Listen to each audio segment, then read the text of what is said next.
What's going on, everybody? You're tuned into the Fantasy Couch podcast. We're going to do a very short episode this week. It's kind of like the show before the show. NFL free agency is about to start in about a week or less, like in a couple days. So we're going to get ready for that, getting ready for the NFL draft, and just talking some stuff. Some big news has been going on. So again, this is going to be a short podcast, but a lot of exciting things to come. So the first big news is Russell Wilson going to the Seahawks. And let's start off with the easy stuff. You do you know that by now? I like to tackle the easy and fast tasks first. Yeah, definitely. So like when I teach a noob how to play fantasy football for the first time, the first thing that comes out of my mouth is kickers. Draft a kicker in the very last round, right? It's like the easiest rule, right? Draft, right, and then the next thing is defense, right? We go easiest to hardest, slowly, yeah. So the first thing I want to talk about here is what the Seahawks did, and I think none of this is almost nothing is ever perfect, and especially kind of calling it quits, throwing in the white flag, throwing in the towel, waving the white flag. It's a hard thing to do for the Seahawks, but I think this was an amazing move by them. I give props to the Seahawks for what they did. They're about to go out there and win 8 games, right? Like 9 games at most, maybe 7 games. And that's like the worst position to be in. And I love the move they made. They're ready to rebuild. And I love what they got in return. They got a lot of value. What comes to mind is the Falcons most recently.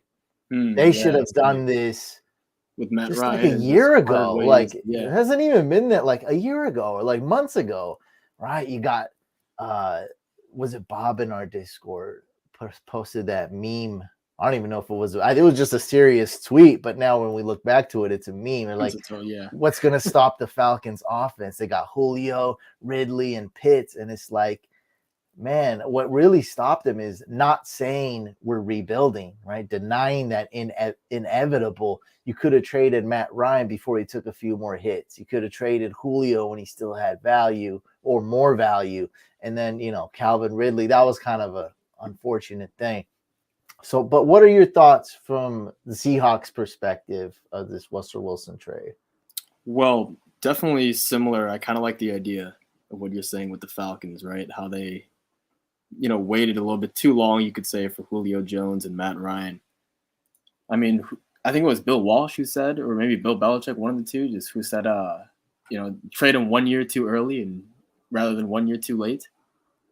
I think this might be more than 1 year too early for Russell Wilson, maybe. But again, that's a huge haul that they got. Noah Fant, a couple first rounders, a couple second rounders. What is that? But are you just being specific to the quote? Because like that doesn't really matter though. If he really got traded 1 year early, like it's they traded Russ, I guess, while they could still get obviously a huge haul for him. I mean, imagine if they were the same thing, kind of stuck in that mindset where like, oh, we have Russell Wilson, like we can't be in rebuild, we just got to go win now. Then they kind of fall into that Atlanta trap a little bit. Especially so you're saying it's a good thing that they traded him, quote unquote, early. Right. Okay, yeah, I got you. Of course, yeah. That's basically my thoughts on Seattle. And what was it? I brought up this. I thought it would say right here. It was what was the trade? Can you find that? We're missing. So it was Seattle in a fourth. It was Russell Wilson in a 4th rounder for Noah Fant. I think Shelby Harris. I'm more concerned about the picks. I think was it 2 firsts, 2 firsts and 2 thirds, 2 firsts, 2 seconds, and a 2 1s, 2 2s, Noah Fant, and then a corner. And a 5th or a 4th for Russ and a 4. No, they also traded a 5th. They also traded another. They also give a 5th. Okay. Yeah, I brought up a news article. It's so stupid. It doesn't even have the freaking thing on there. But can you find that for me? Can you be a producer? Sure. Yeah, find the exact thing so we can announce it. But that's basically it. That's a great haul that they got. That's great value. Now let's move on to the more important or more fun part of this. How's Russell Wilson going to do on the Broncos. Like I was like, oh man, Aaron Rodgers, if they got him, they'd go to the Super Bowl. Now I was just so enamored by that and posting Aaron Rodgers in a Broncos uniform with the jersey swap. You know, I was just fantasizing about that. You know, the 15% chance that would happen. That now it didn't happen. Now it's Wilson and Rodgers is staying in Green Bay. Now I'm really debating. Like I'm thinking that Wilson will be a better fit. Like I feel like Rodgers is older. He's more set in his ways. I don't know. I feel like Wilson can adapt more. Well, first of all, for the trade package, you are correct. It was 2 1s, 2 2s, and a 5, as well as 2 Fant. 1s. Let's write it down. This is what we got. Yeah. 2 1s, 2 2s, and a 5th. And a 5th for Fant. 4th. Well, and Fant. Fant goes to the pick side. Yeah, Fant and Fant. Right. And then for Russ and a 4. And then in terms of the better fit, I mean, man, that's tough because both of these quarterbacks are really good. Hall of Fame worthy. Maybe you can say Russ has longevity because he's a little bit younger. I don't know, but I mean, it's close. It's very close because I feel like both of these quarterbacks would be dynamite with the pieces around, even without Noah Fant, the pieces they still have left. But yeah, I mean, I think you can't go wrong, basically. If you're a Denver fan, I mean, you're very happy. You're very happy. We got to answer right now. Wilson or Rodgers, we better on the Broncos. I'm saying Wilson. Saying Russ. Man. I think I have to go with Aaron Rodgers, man. Aaron Rodgers has been so good. Aaron Rodgers is the better quarterback. I have a feeling that Wilson's going to gel better with the Broncos. Like he's younger, like he can adapt more. And, you know, I was just seeing Jordy Nelson. Leader and all that stuff, I guess. Team leader and everything. But I mean, like imagine like, because right now Aaron Rodgers just has Devonta Adams and he's still been insane. Like back in the day, he used to have Randall Cobb and Jordy Nelson, and those were also just insane numbers. I mean, they can be something similar to that type of offense. Yeah, he's got a running back too. Guys. I mean, I don't know, man. Aaron Rodgers, don't sleep on Aaron Rodgers, but it's a good debate for sure. I'm not, because he's definitely a better quarterback than Wilson. I just feel like this is going to be such a great fit. And Rodgers always had like some. It's a good argument. I mean, it's a fair point. He's always had some Pro Bowl or borderline Hall of Fame offensive linemen, and Wilson had the complete opposite. Wilson in Seattle has a lot of Hall of Shame offensive linemen, bad offensive line GM moves, and so he's going to go to the Broncos with a good running game and a good offensive line, and we're going to see the Seahawks run game completely collapse. Yeah, you'll see that. Like it was all because Wilson was there. It's going to completely collapse. It's going to be horrible. You don't want any of these running backs. And I have Chris Carson in Dynasty, which is going to be a wash because I also have Cortland Sutton. So hey, that's good. Cortland Sutton should be balling out now. +1, -1. I feel you. Yeah, it's all. I mean, Chris Carson. It's not like he would have. Like he was a great piece in Dynasty anyway. How would we feel if one of these, because they have a couple of second rounders now, how would we feel if one of these 2022 running backs went to Seattle? Would that be a good landing spot, bad landing spot? It'd be bad. I just said the running game is going to suck. Yeah, with a good running back over there. Well, who's the quarter right now? I'm assuming the quarterback's going to be a totally unprepared rookie or Drew Lock or Geno Smith. I don't know. Like. It's a bad situation. Yeah, it's going to be even worse than it was on the Broncos. Like, it's going to be so bad. And it's going to affect the run game. Like, that's just how it is. And, yeah, we don't want any piece of this Seahawks offense. It's going to be so bad. They're in full rebuild mode. And I like it, man. I like it. They're going to be getting some really high draft picks. They're going to have a ton of first-round picks, second-round picks, all high picks because they're gonna. How many wins they got this year? 4 wins. Yeah, 4 or 5 wins. Yeah, Last place in the division by quite a margin. yeah, they were already last place, and so they would have had to get super lucky to finish third in their division. So yeah, they suck. I mean, I guess it's enough of that. I mean, he doesn't have fan. I'm a big Albert O fan. I mean, he's been known to really screw me hard in DFS.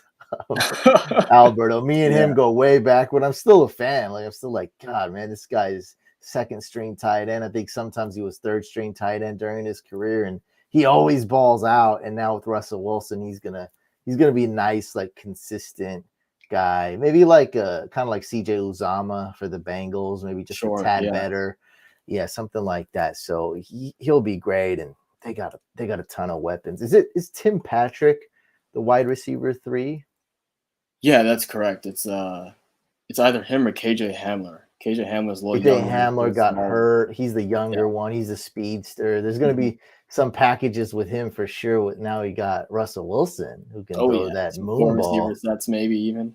Who knows? Yeah. So Yeah. yeah, man, I love this move for the Seahawks, and I'm excited to see the Broncos finally got their quarterback. They couldn't get it how they wanted to. You know how you didn't plan. We're talking about setting goals. Like sometimes life's not the way you think it's gonna pan out, or you get what you want, but you don't get it the way you thought you were gonna get it. You get it from a different path, and they didn't get it from John Elway or whoever else now is making the picks through the draft because they kept screwing that up. I don't know what they're looking. They're looking at hand size, all this weird stuff, but they kept messing it up. So they And they get it finally got this their guy way. in Russ. They get it The this guy way. who I beat him in love the it. Super Bowl returns to Denver. I It's love it. fun. And the next big news, which is just huge news, was this today. Yeah, this I was get only days a few mixed up hours now. ago, actually. I believe. Chicago Bears are trading away Khalil Mack to the Chargers. Definitely need your opinion on this. So I had Yeah, 2 questions for this. One, I think this is a good move, similar to why the Seahawks and Russ kind of like, hey, let's reset. The Bears, they're another team that's going to get like not even 8 wins probably this year yeah, with Khalil Mack. They're looking at like 6 wins.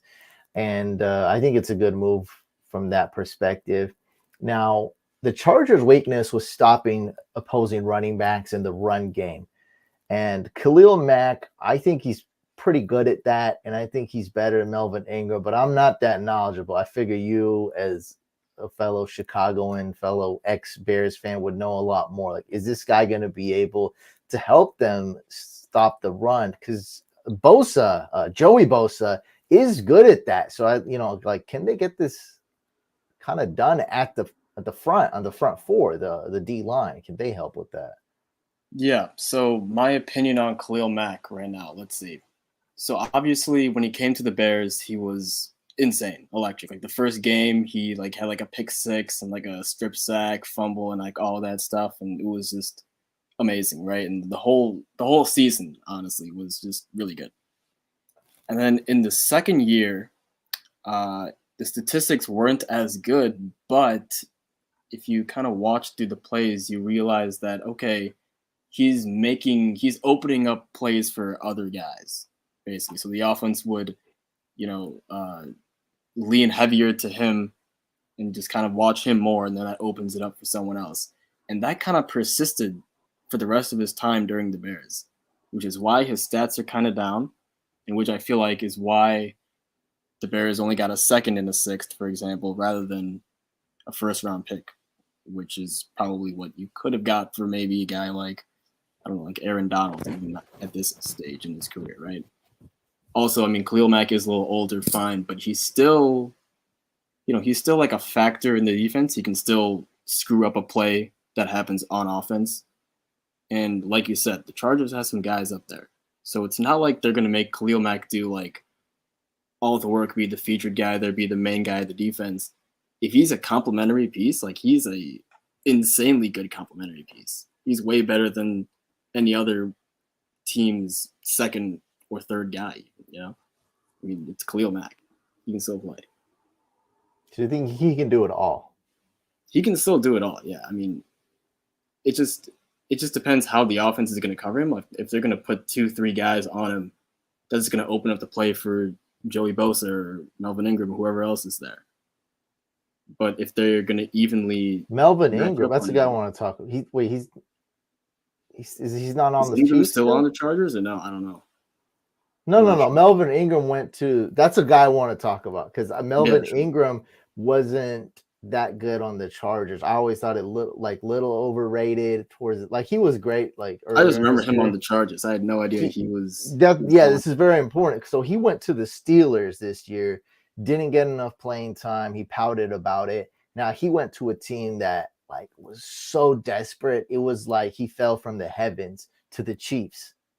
So he went to the Chiefs and he helped them tremendously because that was kind of like the missing piece for the Chiefs was like, hey, we need to bolster our defense. And one thing that some people talk about, some people totally forget, is like how the Chiefs defense was horrible in the first half of the year and amazing the second half. And it was exactly the same time that Melvin Ingram joined the Chiefs.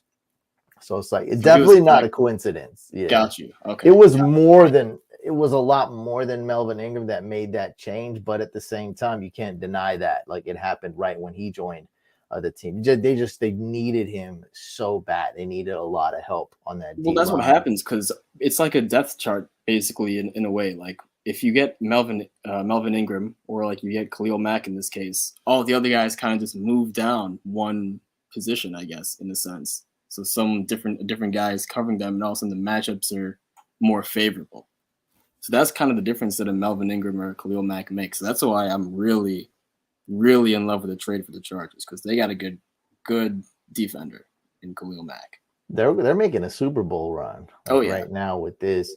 Do you think the Chargers will be able to stop the run? Like it was horrible last year. It may have been because of a nose tackle or middle linebacker injury. I'm not sure, but they were just so atrocious. I shouldn't say nose tackle. I think the defensive tackle is the proper term, but I don't know if they play the 3-4. But man, like, I don't know, man. Like, could this guy fix that? Like, could he help? Like, I don't know. He's gonna help the pass rush a ton, I think. That's for sure the first thing that I think of when we could bring up Khalil Mack. Because I mean he's not really much of an interior. He's more like a linebacker / kind of edge rusher type. But I mean again, if it opens up stuff for Bosa and whoever else is on the team, I mean that is something. But in terms of Super Bowl run, there's some other teams in that division, right? The Chiefs are still there. Yeah. The Broncos now. I mean, that's going to be a really interesting race. Really fascinating division, I think. I just say, man, if you get in the playoffs, anything can happen. That's true. I honestly, like, I don't want to sound like a hater as a Niners fan because I'm really not. Like, I feel like the Rams didn't like necessarily deserve a Super Bowl win, but I felt like they had a shot, and they won. I felt like all the Niners, the Bucks, the Packers, maybe a little bit even Cowboys. Like I felt like a lot of teams could have won the Super Bowl. Yeah. This year. The Rams Bengals was definitely quite unexpected, I'd say. Well, Bengals more so. No, I think the Rams had a good shot, but not more like about average. Like my point is any team that makes the playoffs, I feel like they can win the Super Bowl. So it's like if you can make the playoffs as the Chargers, like hey, you're probably gonna need like 11 wins, but yeah, it can happen. Yeah, it's it's definitely kind of a curse in a way. Yeah, you are in probably the toughest division in the entire league. I think it is. I think it's not even close. Yeah, no, it has to be now. I don't think it's even close. I mean, because NFC West was the argument. The other West, right? Yeah, NFC West was the argument. Now with Wilson gone, that's not like no, like it's the AFC West. NFC West is still a beast, but I feel like the AFC West is like twice as tough. I mean, let's be honest. So last season they were saying the NFC West was a tough division. Worst quarterback was Jimmy Garoppolo, and then now in the AFC West, you have the worst quarterback is Derek Carr. I mean, I think that's already a much tougher low bar. essentially. Yeah, dude.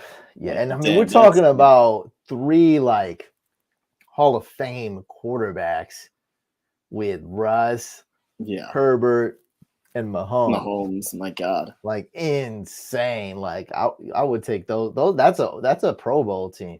What about this comment here? This is one thing that definitely we should talk about before I move on from Mac. I want to get your opinion. Kale says the injuries really started to mount up for Mac the past couple seasons. Is this a valid excuse for him? He's had 2 injuries, I think. So I guess at this age, it is valid. I I don't mean more like why his think, production fell off. no, I don't think so. His production fell off much before the injuries. Okay, And that's it's not, interesting. I didn't and think again, it's that. not even because he sucked, right? It was because in the stat sheet, he's not going to fill up those numbers because he's actually making plays for the other guys. So he still had his usage as a defender Just saying it's in a the grand bad scheme of team. The things. team just got bad. Also, that's true. No, the team's defense got older. Vic Fangio left, and the secondary scheme fell apart. So I mean, those are all factors as well. These guys are like more tired. They're like more like I don't want to play as much. They're not as hyped as they were Yeah. Plus, I that mean, one it's one year. of those things where like when the offense, because I mean, the Matt Nagy offense was really stale, right? So it's one of those things where defenders are like, I'm just gonna get fed up at some point, and just stop like giving 100%. It takes a lot of energy. I don't really blame them per se. Like it takes Yeah, a lot of energy, mental and physical energy, finish out a game, finish out a season. And yeah, Dave especially when brings the up offense isn't helping you out one bit. It's tough. when they're hurting you. Yeah. Yeah. Dave brings up a good point. Like you got to get to the quarterback. I think there's no other. Well, we see it in the Super Bowl, right? We saw it this Super Bowl when that last play that ended with Aaron Donald getting to the quarterback. It's not just about sacks. Everyone knows that. It's not. That's not quite the exact stat. It's about getting pressures. It's about quarterback hits. Anything to get pressure or to cause one-on-ones or anything to wreak havoc on the quarterback, make him hurry up, make him unsettled, make him rattle. Right when Philip Rivers start jawing to the ref, right? When Tom Brady's really angry. Like that basically means you won the game right Right. there. And all those games I stated, like the other team won. When you got Philip Rivers was like yelling at the ref after every play, like that's the game's over. Like it's done. So you get Mahomes and against the Bucks in the Super Bowl, man, that like he was doing like weird poses through the game, just trying to stay Running for his life, alive, trying to practically. yeah, he didn't even throw the ball with 2 feet on the ground the entire game. Like it was nuts. Like it was like you throw a pool party and you're doing like a bunch of weird cool stuff, trying to throw like a ball around in the pool. Like, ooh, I'm gonna dive and throw, or I'm gonna Oh do God. this and dunk the ball, the little hoops in the pool. Like Yeah. that's how Mahomes was looking, like trying to be cool at a pool party with a little Nerf ball or something. Like it was insane. That game was over, That's right? a really good analogy, Yeah, actually, especially the one on that one throw where he's just sprawled out. Yeah, yeah, and that's funny. it's just once you see any of these signs here, like the game's over.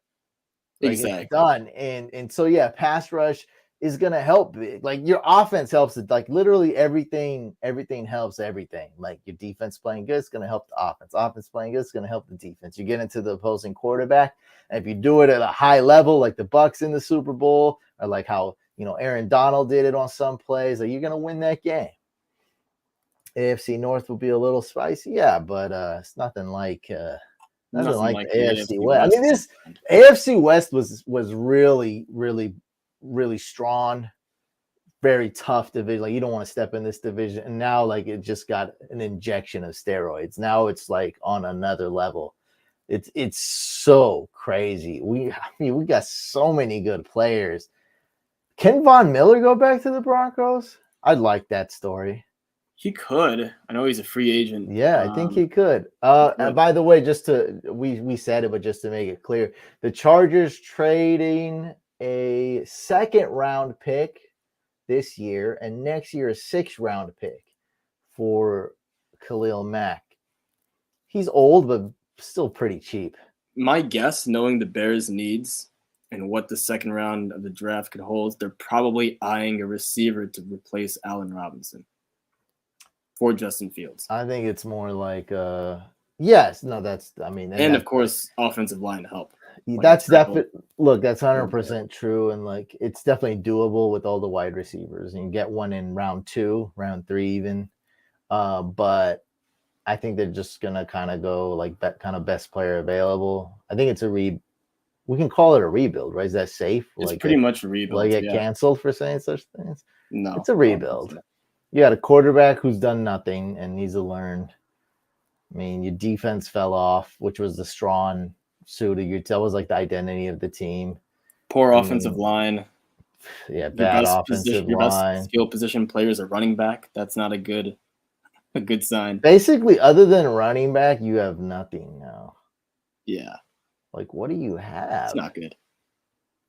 It fell off pretty quick. Yeah, this is a full rebuild. Like, because Justin Fields wasn't good his first year, so it's a full. No, rebuild. It was one of those like showed flashes. That's about it type of things, you know.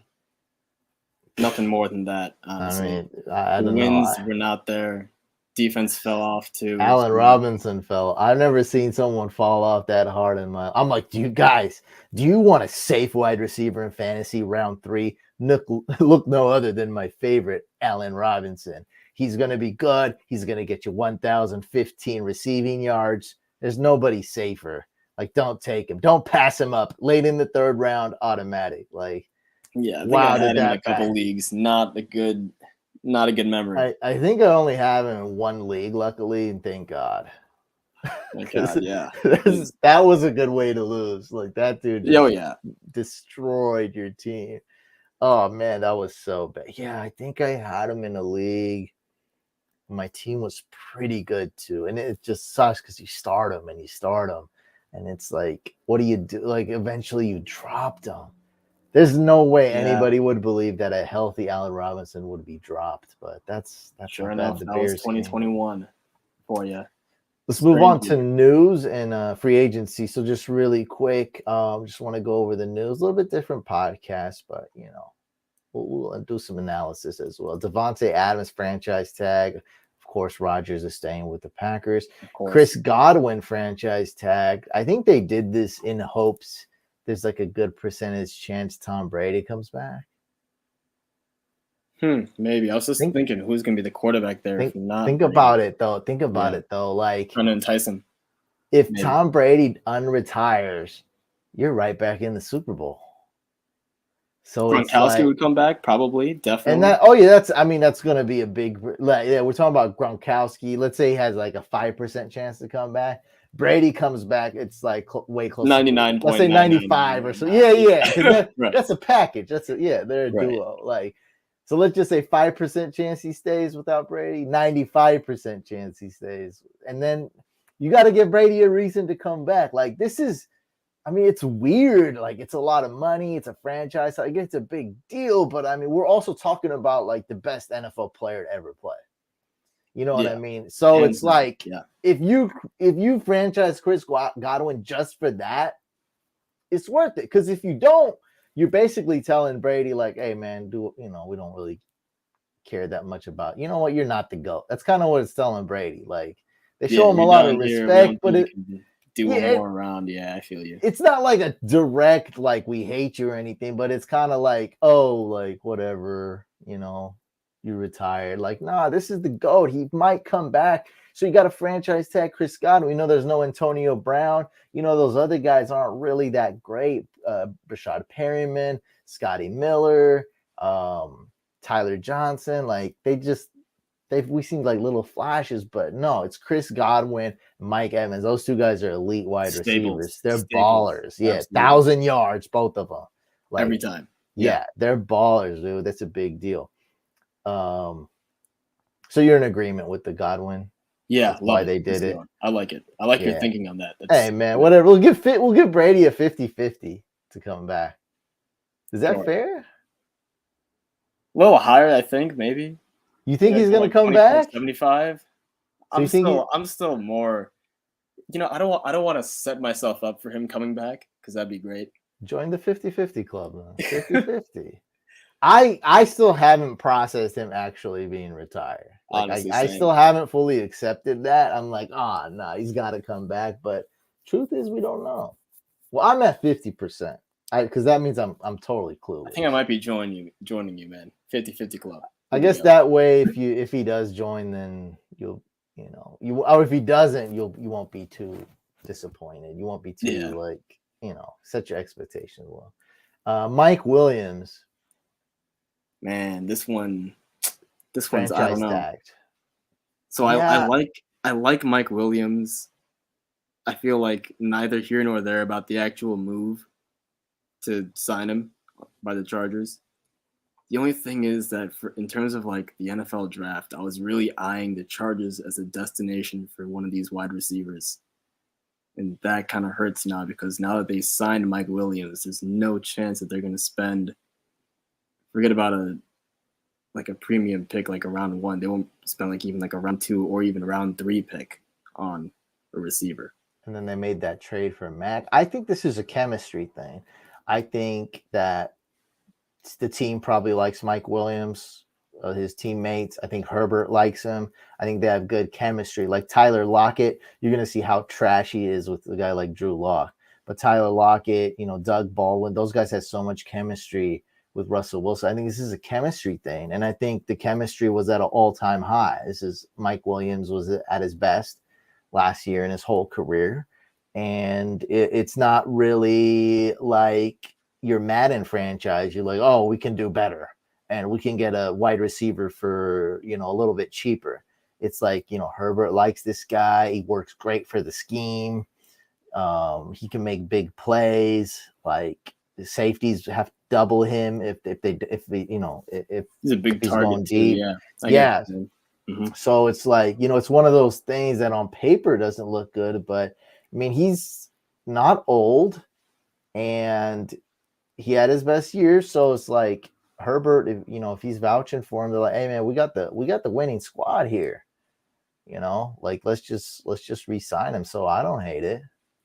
It's I think it's weird just for more us. of like I wanted a wide receiver in 2022 to go to this team. That's probably Everybody did. That's the thing, because we yeah. sometimes like to play Madden franchise. Like it makes sense, right? But it's like this in real life, this might make the most sense. Like it was unexpected to me too. I'm like, oh, they could just, but like, I don't know. It could be both ways because Herbert's really good with like making somebody's out of nobodies too. I think he could have done it, but maybe it's too many hits. Maybe they're losing the tight end position. They're losing other wide receivers, and maybe they just didn't want to let go of Mike Williams. They didn't want to ruin this.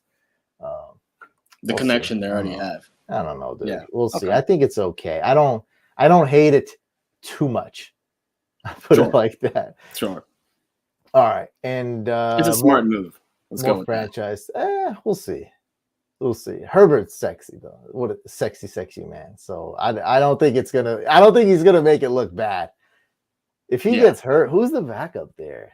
If he gets hurt, is it Easton Stick? Probably, or he's young, right? I don't know if he's the backup. Chase Daniel, maybe. I don't know. Yeah, Herbert will make it look good. That's right. For tight end, I don't think I realized this one. I don't think I got the alert for this. But Mike Gesicki, franchise tag by the Dolphins. So I just found that out. Love that move. Prepping for the podcast. They kind of had to, I figure. Yeah, especially with Mike McDaniel there. Like he needs a big body over there. Oh yeah, Mike McDaniel's gonna love Gesicki. Yeah, he's gonna use he's gonna put up consistent fantasy numbers now, right? Yes, he's gonna be good in fantasy. I think. I don't know if he's gonna be great, but last year he was so inconsistent. Like it was insane. Literally, it was 0 and 20 other week. Like there was so many zeros. I think Mike Gesicki put up. I think it's gonna be him and Waddle. Waddle, Gesicki, Waddle. That's going to be the Miami Dolphins offense. And I think it's going to be decent, too. I think it's got a chance. Dalton Schultz, franchise tag by the Cowboys. I like that. We're still waiting on this Amari Cooper thing. That's a good one, though. He's still on the Cowboys, right, Cooper, technically? Technically, yeah. No official update or announcement that he's been released. I like these. I like the news where teams act coy, where like Rodgers is like, "There's no deal." where like the Cowboys are like, Cooper's still on the team. We didn't say anything. You know, it's all lies, but Pete Carroll, we have no intention of trading Russell Wilson. yeah. Love it. Hey, they got some good picks though. Oh yeah. They got some. You know, when he said that, that could have been like 99% true. I mean, you never know how the timeline of trades work. Or he just didn't want to hurt Russell Wilson's feelings, and it could have been a lie. It's just both valid. Like I mean, you know, what are you gonna say? Like, oh, we hate Russell Wilson, like before a deal's in place. Yeah, you're not gonna say like, oh, we may have something in place. Like, come on. Russell Wilson is a dude. He seems kind of like he gets his feelings hurt, but he doesn't show it. Like a crocodile tears guy. Possibly, yeah. He seems very, you know, every time he's in front of the microphone, go Hawks type of guy. Yeah, but it just seems like fake. You know, Aaron Rodgers is a total weirdo, but like I feel like he's a genuine weirdo. He's very like he's a even though he did lie about the immunization thing, but like I feel like he doesn't like he seems very genuine's a word, and there's another word, just the exact same as genuine. Authentic and like integrity. He has integrity. Yeah, gotcha. Which kind of doesn't make sense with the immunized statement, but that's I chalk that up as him being a weirdo. That's more of the weirdo thing, right? The hippie. In his mind, he was immunized. In his mind, for him, that was an honest answer. Yeah, I mean that's that's one way of. That's how I'm thinking. Like he just seems like a direct dude. Like. I don't know. He's like, but Russell Wilson seems like, you know, he's a super positive dude, but like inside he's crying. Yeah, no, I can see that. I can see it. And the Browns franchise tagged Njoku, so I don't know. I mean, I think that's good for Njoku's wallets. I think. Yeah, 10.9 mil in the bank for like essentially a backup tight end, basically. It's not bad. That team is terrible. I hate Baker Mayfield. I hate his commercials. Everything about the Browns is overrated. They went from the laughingstock to everyone's want to win team to just the Browns going to the Super Bowl, and then now they're back to their old ways. Somebody brought a good perspective to me about Baker Mayfield commercials. Some people on Twitter really like them, and I get it now. Like I get there are other commercials that are really bad. So I guess that makes you kind of look like you know what to expect with Baker Mayfield. There's other commercials that like make you really sad, like oh the world's a terrible place, and NFL Network puts those up a lot. And all I guess I know what you mean. You're seeing all these other commercials. It's like I don't know, but I can't stand. I'd rather just pick a random NFL player and just have him as a spokesperson. And just watch him because why am I watching Baker Mayfield? That's my point. Like, what's special about him? Like, he waved the flag or something. First overall pick, and he has leveraged that. That's all he's got. So that's all he's got for him. I mean, just put Jared Goff on there. It's the same. Like, I don't see a big difference, right? Same thing. I mean, he's making Amon Ross sexy. What's Baker doing? Getting Odell a Super Bowl, making Odell sexy indirectly. Not in Cleveland. Right. That's like the ugly girl you talk trash at in high school. Now she's like the hottest chick ever. That's Odell. Odell Beckham Jr. Goes from Cleveland, pooping in Cleveland to winning a Super Bowl in Hollywood, LA. USA. I mean, right away, right when that Super Bowl started, he got a touchdown catch. Yeah, that's true.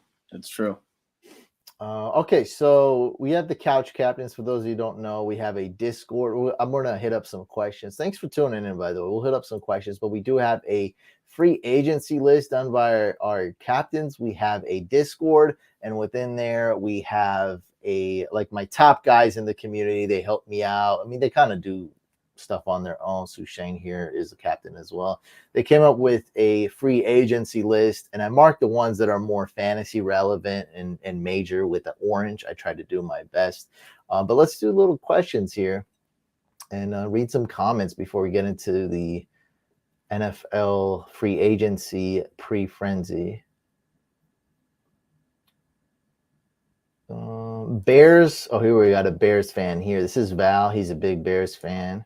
Bears wasted Mack. Yep. Yeah. Have to agree. 100%. So this is one thing I wanted to. This is so incredible. I don't know if this will ever happen. Maybe it has, but on this level, that's kind of tough. The Raiders. I loved what the Raiders did with Khalil Mack. By the way, got an incredible haul for Khalil Mack. If you're looking at just some basic math, like algorithms and value, just a calculator, like they got an incredible haul. Analytics is there? If you're looking at it from an analytics perspective, they the Raiders won chart, that trade value. Yeah, they won that trade. I read an article about it. I knew it because I'm a math guy. I'm a DFS player. Like I knew it, and like I'm not a guy who crunches the numbers, but I speak the same language as numbers, so I can see it, and it makes like I get it. That's all I need with the math. I don't need to crunch every single number. I'm not that smart with the math, but I get it. I understand math. And once I saw that trade, it took me a while to process because I pooped my pants like 3 times, first of all. But after you can imagine me done process, yeah, what a crazy trade. After I was done processing it, I was like, man, the Raiders got a haul. And with everything, right, he was holding out. It was a weird situation. New coach. I don't think John Gruden spoke to Khalil Mack yet. It was crazy. How do you not even talk to your best player? You're not a normal coach, not like a Texans new coach. Like no one knows who your name is. You're Gruden. You're the coach. You're like one of the best commentators ESPN's had, and completely fell off after he left, at least for a while. But man, and they got 3 first-round picks. And so the Bears kind of gave up a lot, which Mack was great the first year. We talked about that. The Raiders screwed up all those picks. Yeah, that's the whole thing. They really messed up on all of them. That's the thing. It's just crazy. You got Josh Jacobs, and like Damian Harris is probably better than him. Like, it's like, what are you doing? Don't you know? Like, if we're sticking with the analytics, here's the easy analytics thing for you, Sushane. Go draft a running back in round 3.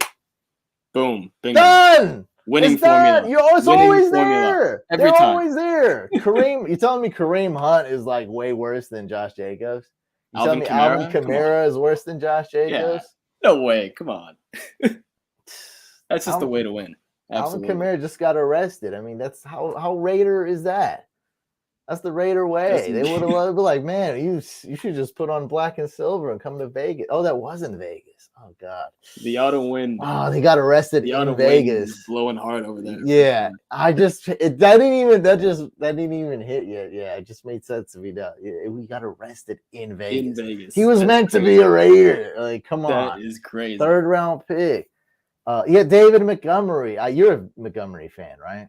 Yeah, I like Montgomery. I assume so. I love Montgomery. I'm a big fan. Right? He's one of those guys. He went in the 3rd round? Yep, round 3.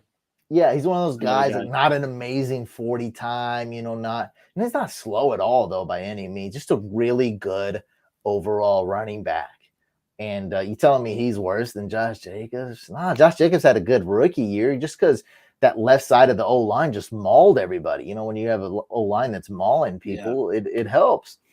I don't know what we're talking about. Oh, yeah, that trade. Yeah, man, what a crazy trade. Now he gets traded again, and he's back in that division, AFC West, and man, I love the Chargers. Like, I'm just a big fan of Herbert. Herbert doesn't annoy me, and I love watching him play. I mean, he throws the ball so effortlessly. Potentially could be a Hall of Famer. Yeah, that last game in the regular season was one I will not forget for quite some time. I just don't like the Raiders. I'm a Raiders hater, so I was just like, Chargers should have won that game. I feel you.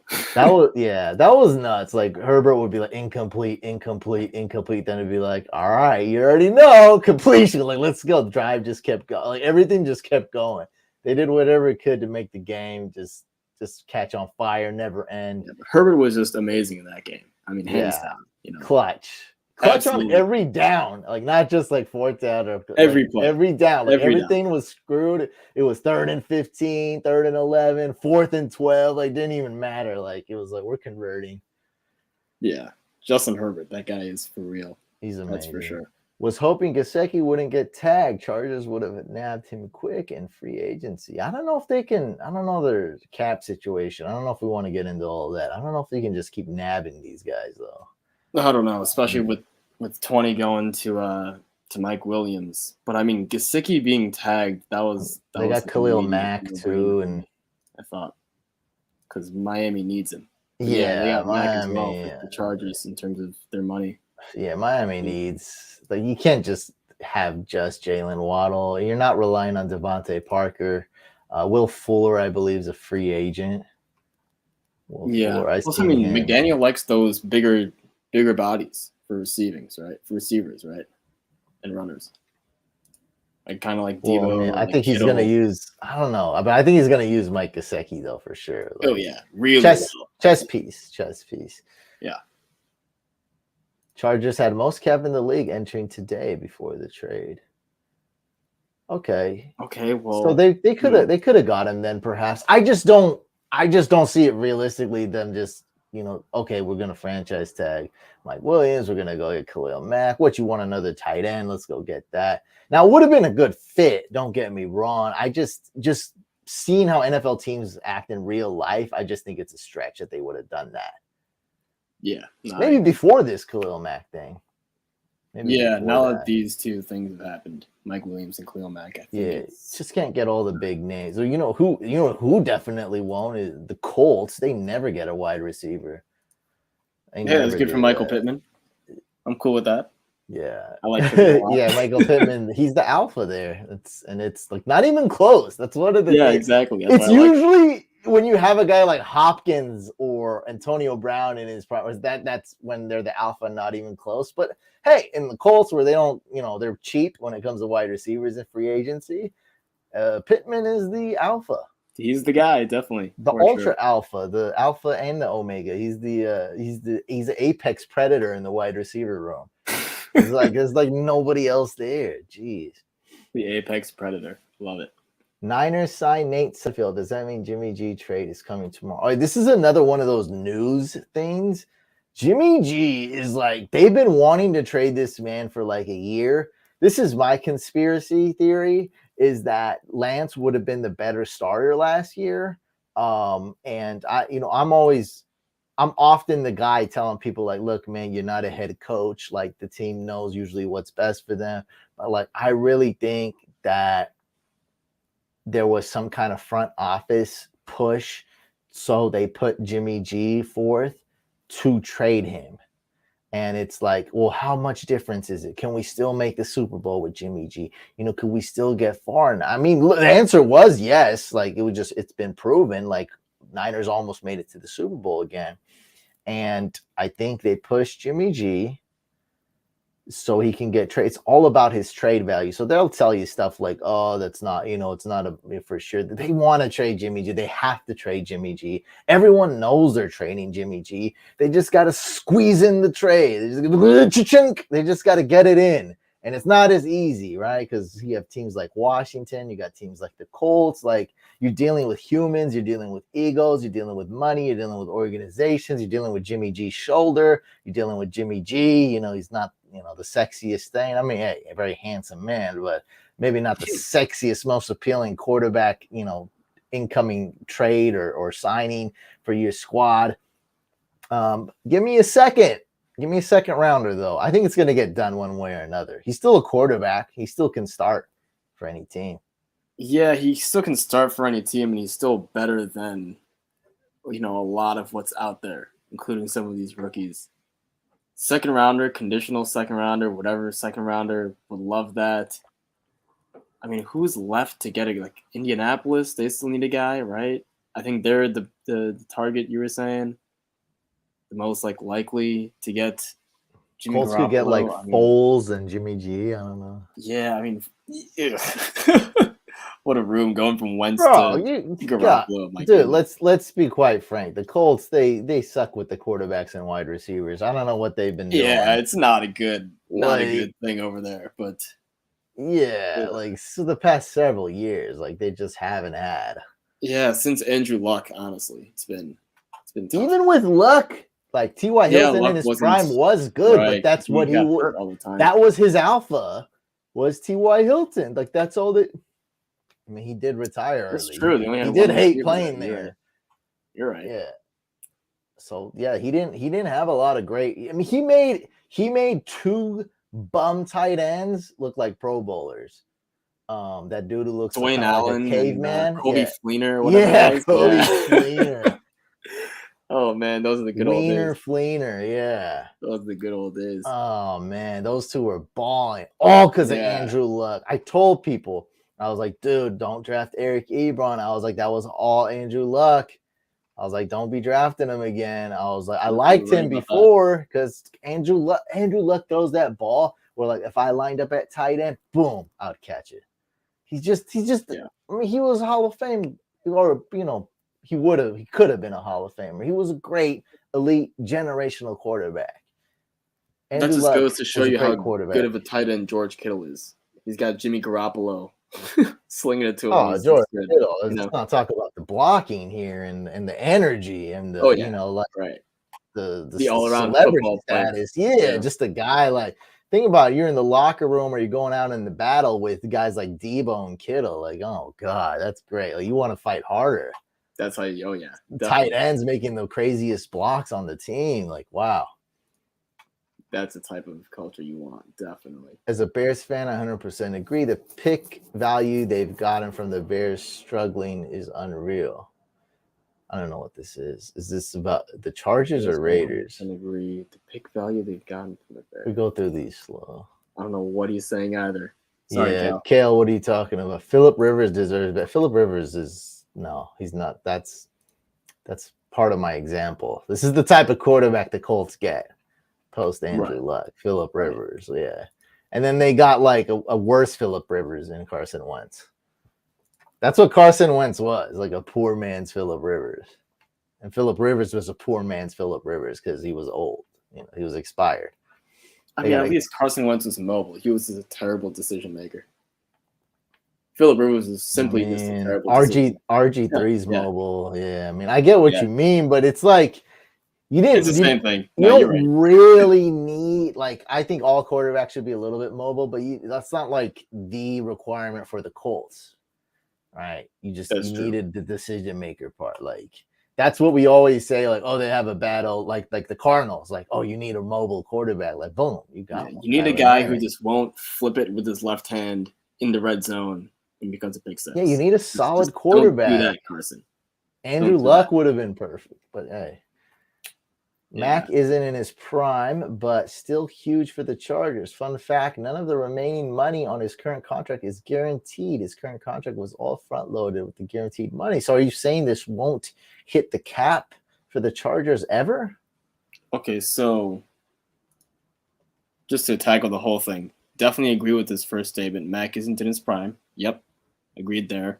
But still huge for the Chargers. Absolutely, we talked about that. Big piece. I think what he's saying is that he has no guaranteed money left on the contract. So usually what happens is that's when a guy, like a player, would either hold out for a new contract or try to get an extension of some sort. And if he's traded, then usually they try to work out a contract, in the process of him getting traded. So I would expect some sort of new contract or some sort of like restructure or something to occur. Nothing nasty though.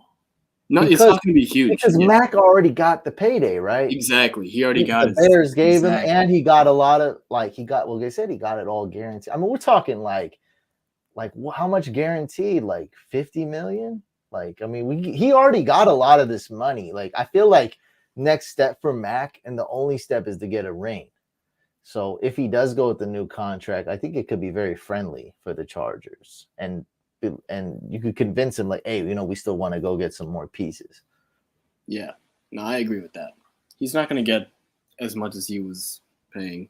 They're planning a restructure next week. See, there we go. Yeah. Yep. I think this will be easy one to work out, because this is how athletes work, guys. First you get the money. Well, Scarface says then you get the respect. No, first you get the money, then you get the ring. That's it. Which is the respect, right? When you get, I guess that's basically the same thing. Yeah. So once you get the money, then you're not worried about. Once you got $100 million, before taxes, you're good. Like you don't need. There's not people that make $100 million, $200 million. Their lives are basically identical. Your lives are At that basically point, the it's the same. same thing. See the difference between minimum wage job, right? Making like 25,000 a year and making 60,000 a year is night and day. It's so it's a very small amount of money.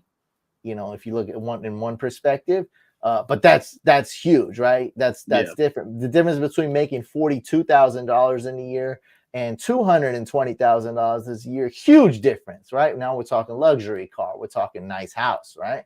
Right. So it's all no roommates, right? Okay, now it's like exactly. it's total way past roommates with 220K. So different, but the difference between 100 mil and 200 mil is nothing. Now, when you have a Super Bowl ring, your life's fulfilled. Like that's what you're chasing. Like it's exactly big. Like that's there's no other feeling. Goal is achieved there. You want the ring, so they get the money, then they get the ring. So I feel like Mack already had the money. He got his rookie contract, and then he signed a big one with the Bears. That's why he was holding out. Right, I'm right. He held out, but then the Bears gave him what he wanted. Yep. Huge deal. So he's got that. He's already saw how it is to play with a big contract and not win. That was the definition of the Chicago Bears. He doesn't want that anymore. I'm sure he wants to win now. He wants Herbert and then offense to put up points and him to get on the field and rush the passer and do his part on defense. Yep, definitely. He's talking about the Bears Raiders good trade. Destination in LA, I would say. Lance wasn't and still isn't fully ready, but yes, playing Jimmy G for the year raised his value. Now, it raised Jimmy G's value just a little bit. It depends on if people put a lot of weight into team success.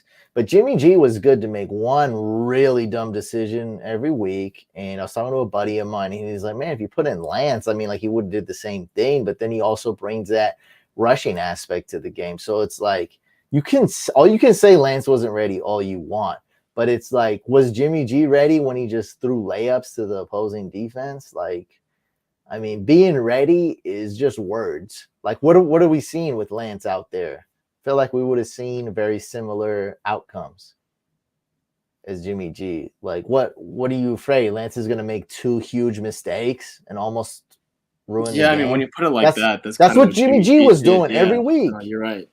Yeah. When was Jimmy G great? I don't remember this. When was he great last year? Like at any given time? Like no, there wasn't even like a comeback against the Rams, but that not in the beginning of the game. The comeback against the Rams was good. I mean, that's it. That's about it. The special teams won the playoff. The highlight of the season is like half of a game. I mean, yeah, it's so I'm saying. Lance would have been.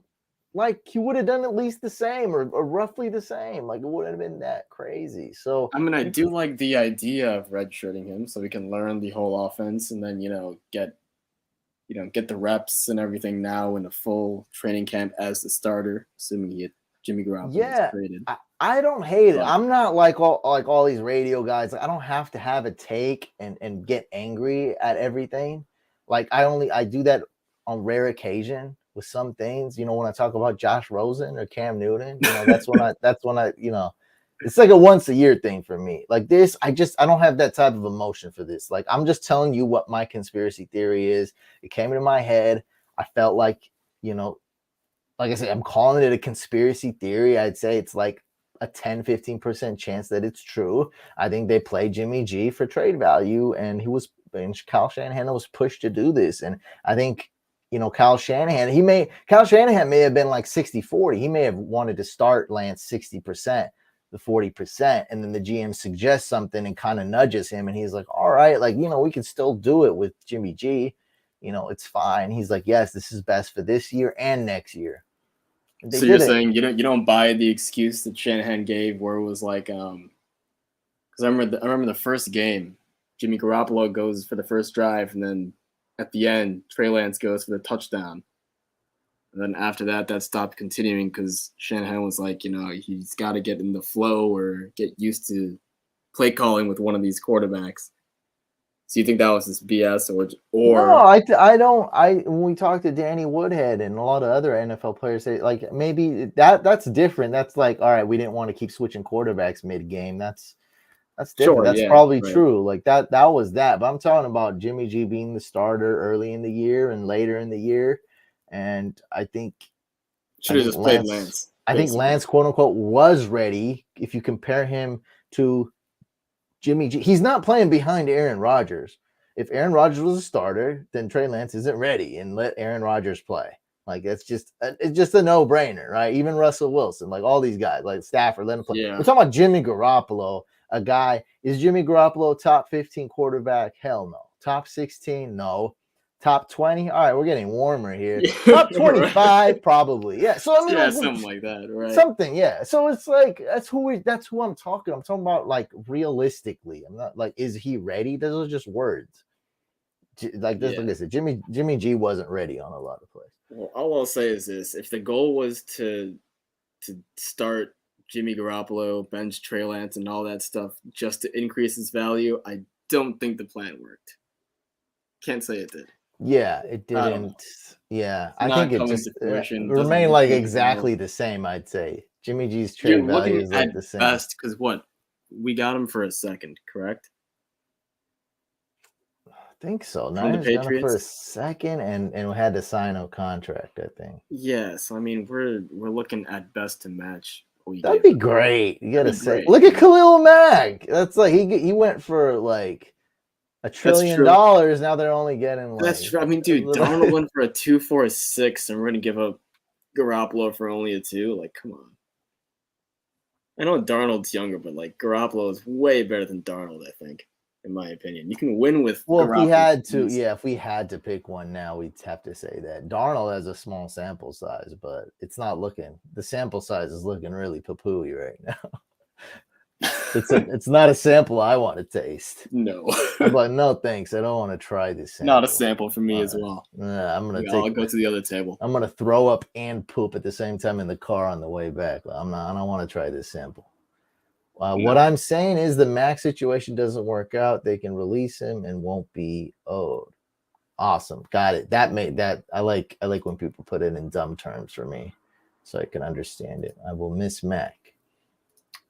They are planning to restructure next week. His remaining contract was 3 years for 63 mil, 17 mil owed this year, but will be restructured. What are your guys' thoughts on the AFC West this season? We already said that it's like a unreal holy division. It's gonna be. Can't wait. It's gonna be nuts. Yeah, it's gonna be such an insane division. All right, so we have the free agency spreadsheet here. Look at these quarterbacks. Did I really miss any that are big? People like talking about Trubisky. It really doesn't matter, right? Cam doesn't matter unless he goes to the Panthers, because the any quarterback for the Panthers is a big deal because their quarterback room is so weak. I don't even know what their quarterback room is, dude. It's made up of water. A revolving door, like one of those merry-go-round carousel things you see at the carnival. Yeah, it's unpurified water carousel. It's just unholy, terrible. deathly water of sorrows. Yeah, it's really bad. This is one of those where like XFL quarterback, like this is XFL quarterback destination. Which that's who PJ Washington. What's his name? PJ Walker. I think he's from the XFL. Yeah, I think he lit it up in the XFL. We got an XFL player here, and then we have Cam. I mean, Cam's weird. No, it's really just the top two guys, Jameis Winston, Teddy Bridgewater, that are like, semi-interesting in that too. Yeah, we'll see where they. I mean, both played for the Saints. Both played well for the Saints. Yeah. Well, it's like maybe one goes to the Saints and the Saints keep it going, or do they rebuild? I mean, they lost. Both have shown some upside in their past. Because rushing upside with Bridgewater, Jameis Winston's throwing for a ton of touchdowns. Both play with the Saints, like you were saying. Buccaneers, dude. But there's no Sean Payton anymore, Jameis could go back to the Bucs as basically the same team. Jameis back to the Bucs. Probably even better. because they have Okay. a better defense. They just franchise tagged Chris Godwin. Jameis, he's already we already seen him take a cheap deal during the True. pandemic, True. basically signing for free. He did it with the Bucks. This is what I would like to see. I'd like to see Jameis Winston on the Bucks with Arians with LASIK surgery. I mean, he learned under Drew Brees. He learned under Sean Payton. He exploded to Bruce Arians, except for the 30 INTs. I mean, this guy with all this learning experiences with Brees and Payton, it's so different. I bet you can learn so much. And he was there for 2 years. I bet you could learn so much there. So much. And then you get LASIK surgery, and then you come back. And you got all these guys waiting for you there. A whole offense, you know? I don't think Winston is look, man, he was a bozo in college. He did a bunch of dumb mistakes. And then the NFL, he made some bozo plays and stuff. But I feel like he's definitely trending upwards with maturity, with leadership, with likability. Everything's trending up. And I think if you can keep those INTs down, I think he can still sling it.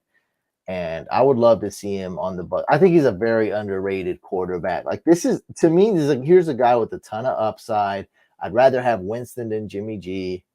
And our couch captains are saying the Steelers and the Saints. I mean, it's time for the Saints to possibly rebuild, right? They lost their biggest piece, Sean Payton. That is true. But those are the two teams in terms of best fit that kind of scream where Jameis Winston could go. I do like the Buccaneers as well.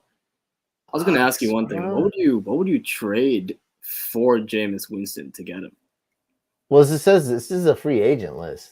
And I'm saying in a dynasty, in a fantasy football dynasty. What would you trade? Well, here's what I honestly think. I'm a big Winston. I think you can get him for so cheap. I think I think most people would just give him to you. I think you're good. I think he might be a guy I'm willing to take a chance on that. Oh yeah, big time. So I'm in one dynasty league with you. So Mike has him, I think, or unless he traded him. Now Mike's a pretty big Winston fan, so maybe that might not be great. But any other person usually wouldn't be that big of a Jameis Winston truther. And right now is not. I feel like he's at all-time low right now. ACL. So now would be time to get him. Yeah, it would be a great time. I love Winston. I just think the upside is there. I think it's worth it. And man, if you go, I don't know why nobody said the Bucks here. How's that even not? You gonna put Bridgewater on the Bucks? No, I was gonna say Saints are obviously the first team that comes to mind, but then Buccaneers would be the second team that comes to my mind. Yeah, Buccaneers, dude. I gotta see what the Saints are gonna do. Are they gonna rebuild or? Yeah, that's also true. Because I think they should just rebuild, man. Dennis Allen and everything. Scratch. Whole new regime. Just start from scratch. It's the end of an era, and Sean Payton's probably one of the better NFL coaches of all time. He's a great coach. Yeah. So. Top offensive mind ever. Yeah, he's great. I mean, just look what he did with these two guys. Yeah. He just it didn't. This is a guy who didn't matter who was at quarterback. That's kind of true, man. Yeah, that is true. So guys like that could be Shanahan, McVay, right? There's not that many coaches didn't matter who was at quarterback, man. They just got it done. Then we got Bridgewater. I don't really care where he goes. I mean, I'm just kind of over the Bridgewater experiment. Yeah, water over the Bridgewater. That's for sure. Yeah, I mean, he's good. I'm rooting for him, but it's to me, he's a backup. Yeah, he's kind of borderline. He can start for sure. Yeah, he can start over most Panthers quarterbacks for sure. I mean, he's definitely the second. He was on the Panthers. Oh, that's right. Right. Yeah, I mean, he's okay, but to me, he'll be the 26th best quarterback in the league. Yeah, 27th best, which is good enough to start for 5 teams. True. So running backs though look a little better. I don't really care, but we'll just read them off. So one person says Washington, which that's old information. Well, they got Carson Wentz. They're looking great over there in Washington. Bucks, and Houston. Oh God. Yo, Houston makes a ton of sense actually. I like that. that idea. Why? What are they doing? That would be Teddy good, though. Bridgewater makes so much sense. It, We it have no would. idea It what they're would. doing. Especially if it's cheap. A cheap Right. deal. Yeah, that would be. I mean, at least you have a quarterback there. Like, that's good. Exactly. Just to have a quarterback. Yeah. All right, running backs. Running What are you backs. thinking of these guys Now, here? this is important, right? Because this is what I want to talk about. I feel like me and you both love Javonte Williams the same. We like him a lot, right? Yeah, we're very Fantasy wise. Yes. Yeah, just a fan. Okay. So I was reading, I think it was Rob, I think State of Mind on Instagram. Now he was like, okay, like let's pump the brakes on the Javonte train just a little bit. We all like him, including me. But he's like, I think the Broncos are going to sign another running back. Probably is going to be Melvin Gordon. Maybe not, though. Like he's saying over 50% chance it's going to be Melvin Gordon. But he's saying if not him, they're probably going to sign another running back and do kind of a two-back system. Because he's saying, okay, if it's just Javonte and Boone, that's done deal. Let's draft Javonte in round 1 in redraft. Let's draft him round 1 in dynasty. Like he's our guy. Like he's going to be one of the best running backs in fantasy. Right. But do you think the Broncos will get a solid backup running back? And if so, would it be Melvin Gordon?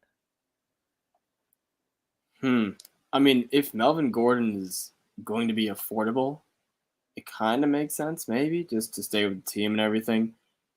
I mean, I don't think they're going to go out and sign like a legitimate, like one of these guys in the top of the list, like a Gordon or a Fournette or a Connor or someone. Like, if they're going to get a running back, I feel like it's just going to be like maybe like a third down guy just to, whenever Javonte needs to take a breather on the sideline, that'll change of pace type of stuff.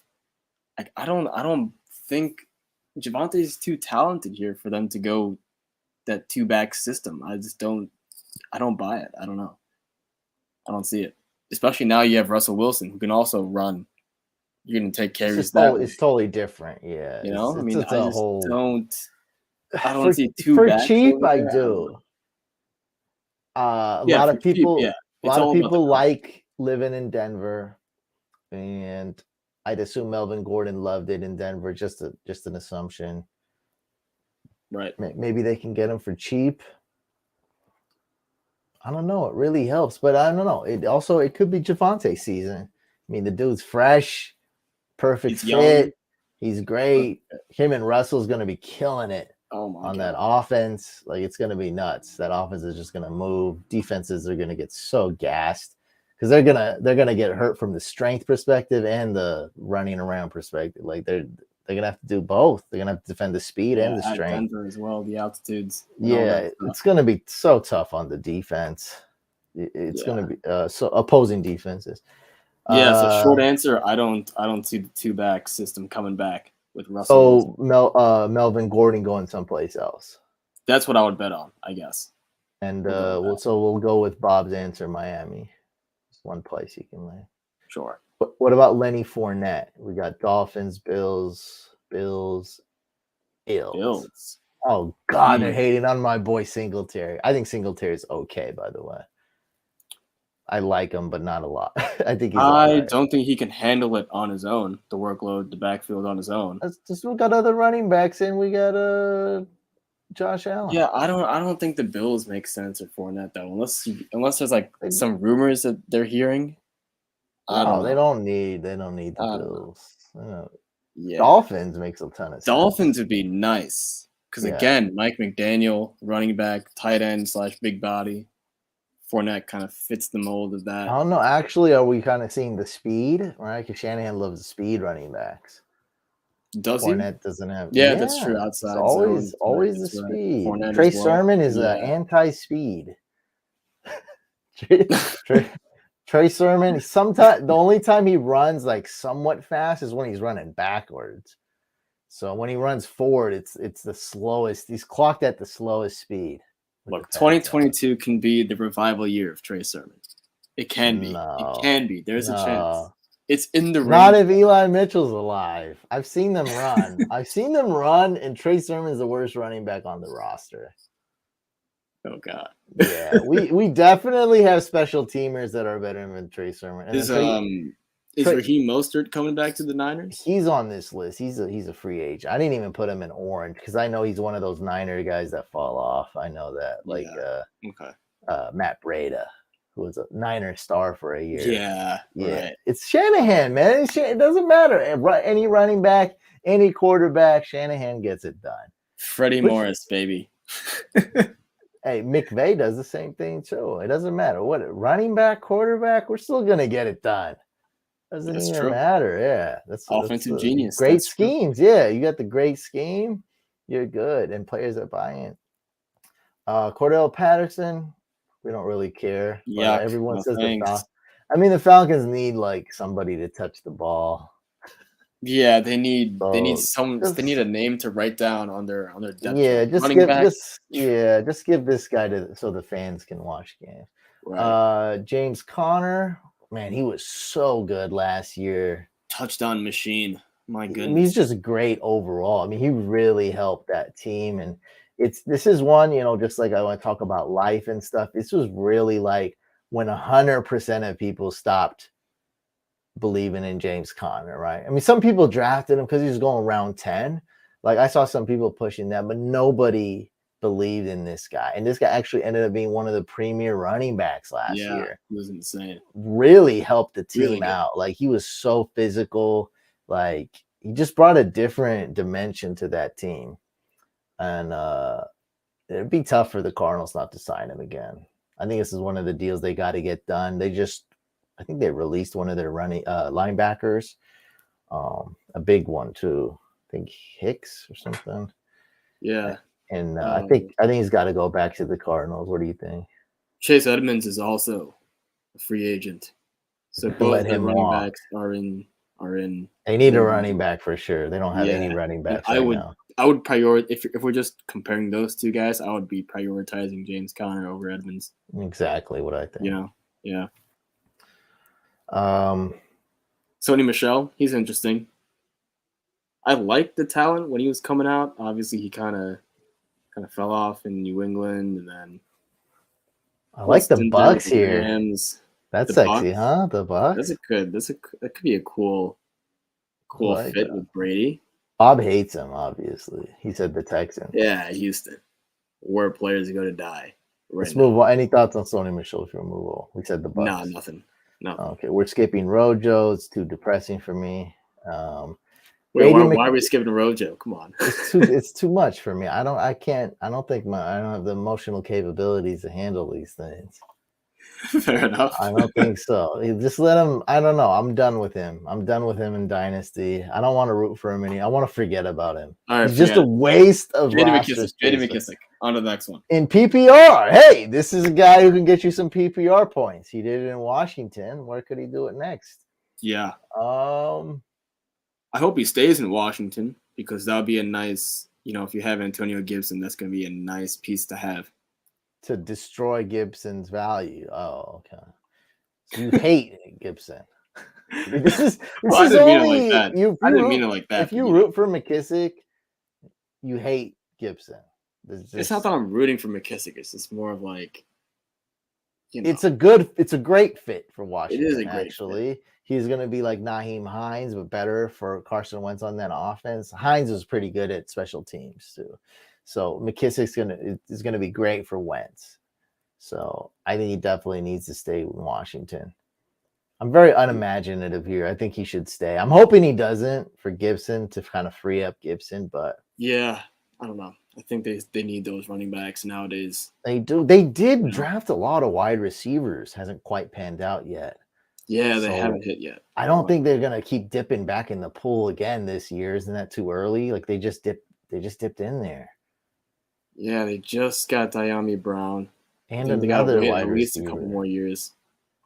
Yeah. Chase Edmonds, I don't care about. I feel like he's kind of a nobody. Yeah. David Johnson, Mostert. Is Rashad Penny interesting at all? I don't know. No. Probably not. Wouldn't we care more about like rookie running backs? Yeah. Fair enough. Rashad Penny, the rookie, and then James White, baby. Talk about PPR. We play full PPR. Saying the Patriots. If he goes back to the Patriots, I'm interested. If not, I don't know how interested I am. I think he's a good pass catching back. Oh, But yeah. he runs that risk of being totally irrelevant if he signs someplace else. I mean, but that's going to be baked into the value that you're going to get him. Like, no one's picking him round 4. You know, and he's coming off an injury. Yeah, he hasn't. Last 2 years, he's got like no fantasy points. Okay, now here's a guy. Allen Robinson. My God, completely fell off. So we got the Pats, Colts. Pats and Pat. Patriots is definitely perfect. That's what I'm saying, dude. I think I got a text actually today from Drew a couple hours ago. He was saying Allen Robinson for like the 202, I think, in a super flex. And I was saying, you know, if Allen Robinson goes to the Patriots, I think I would rather him than that pick, which would be an early second. But if he doesn't go to the Patriots, then maybe, I don't know, because, I mean, he fell off. I think this is really the biggest factor here is that age. And so I personally wouldn't do it just because how I play Dynasty, but my way might not be right, though. This production, this age, and Drew's selling for cheap. I mean, 2.02, you're giving him away for, you're not getting that is a that little much bit of a back. discount. But to me, for Dynasty, I don't know. I feel like it's just more fun taking shots on these rookies than to go with Allen Robinson without even knowing where he's going to go. Bill Belichick is known to kind of screw us these ways. You can get a really bad landing spot, and then you're a lot of things Bill Belichick does is unpredictable. Sony Michel draft pick was unpredictable. N'Keal Harry was very unpredictable, very shocking. Like, you just don't know this. Like, Mac Jones was like, he screamed Patriots, but the Patriots just staying there and Mac Jones falling, like, that was shocking as well. Just landed in their lap. Like, that was crazy. I don't know how they finagled that. Just like Bill Belichick, unbelievable. Yeah, Mac Jones just starts falling like crazy. Niners had to trade everything to go get Lance. The Mac Jones just, he's falling. Yeah, it's crazy. That's crazy. That was a crazy draft with all those rumors about lies. I should just say lies about Justin Fields. I can't believe Justin Fields fell out of the top 10. That was crazy. That was crazy too. But insane. You know, there was lies spread about Justin Fields, and also, you know, I tried to look up if Mac Jones had 2 DUIs, and I couldn't find that second one. No, but everyone, second DUI.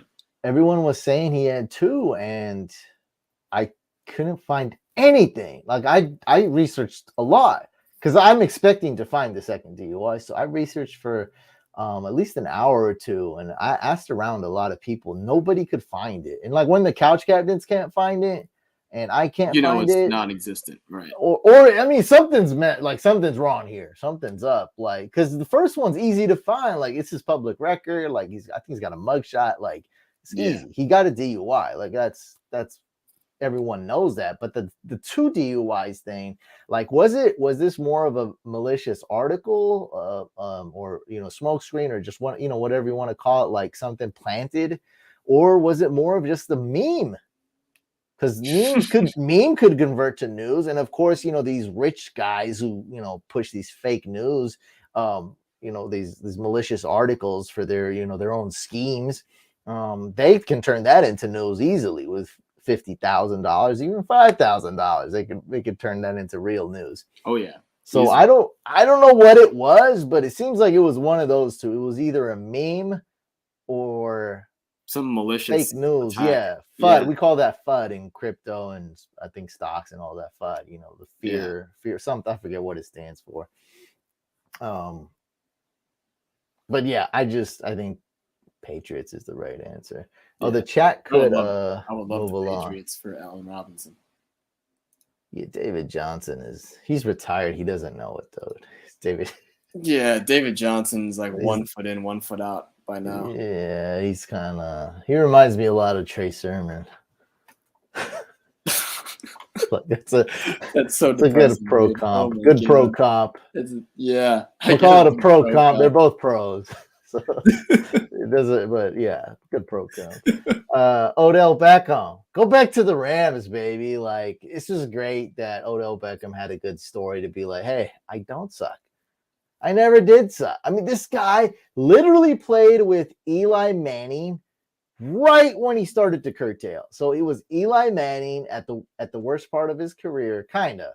Right. So Eli Manning kind of peaked as he was falling off. As he was falling off, like Eli Manning was still good Odell's rookie year. And then, he's still like almost good a couple, 2-3 years later. Then he like really sucked. So he played with Eli Manning at the end of his career, which is not the good Eli Manning, by the way. Eli Manning used to be good, guys. I know some people don't watch football that long. Eli Manning used to be good. Won a couple Super Bowls. It was a lot of the D line, of course, but he was good. He sucked, and then he plays with Baker Mayfield. Like, it's proof. Like, this is not that's not who you thought. Like, we saw the first drive of the Super Bowl. It was like bang. Once he got acclimated with the team, I mean, he was on fire. Like, it's all Sean McVay. Sean MCVay's making stars out of Robert Woods, this and that. Like, Odell, like Van Jefferson looks great on the Rams when he has to be the guy, when he's schemed. Ben Skoranek. Oh yeah. Everyone. I mean, he just dropped the balls. Like, he was wide. Like, he was scheming. He was getting open. That's what I'm saying. He just dropped. He was getting open. Like, it was even a guy like him is getting schemed open. If he could actually catch it, he would have been great. He would have been the go-to guy, actually, because no one's guarding him because he's the fourth best wide receiver on the team. But Odell looked great on there. It's a perfect marriage. He needs to come back on the Rams. This is, to me, and I can't speak for other people's money, but to me, this is the type of situation where these guys need to start taking pay cuts. You guys have a magical opportunity here. You guys are in LA. I mean, you guys are cloud 9 right now. Why would you want to come down off cloud 9? Everybody needs to restructure, take a pay cut, make it work. The Bucs did it. That was pretty incredible. Yeah, the Bucs really did it. They got everybody back, which is just nuts. Usually teams just fall apart, especially after a loss.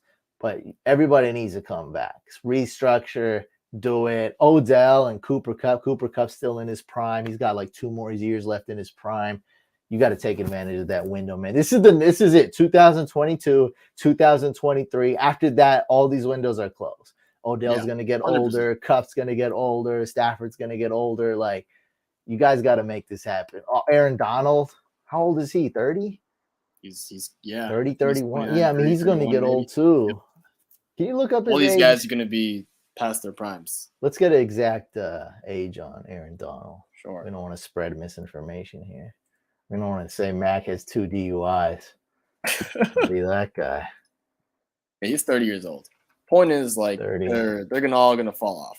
Yeah. Real soon. This is that window, man, and you got to capitalize on that. And no first round picks as well. I mean, it's really no they have no picks. They just have no picks. They did trade everything.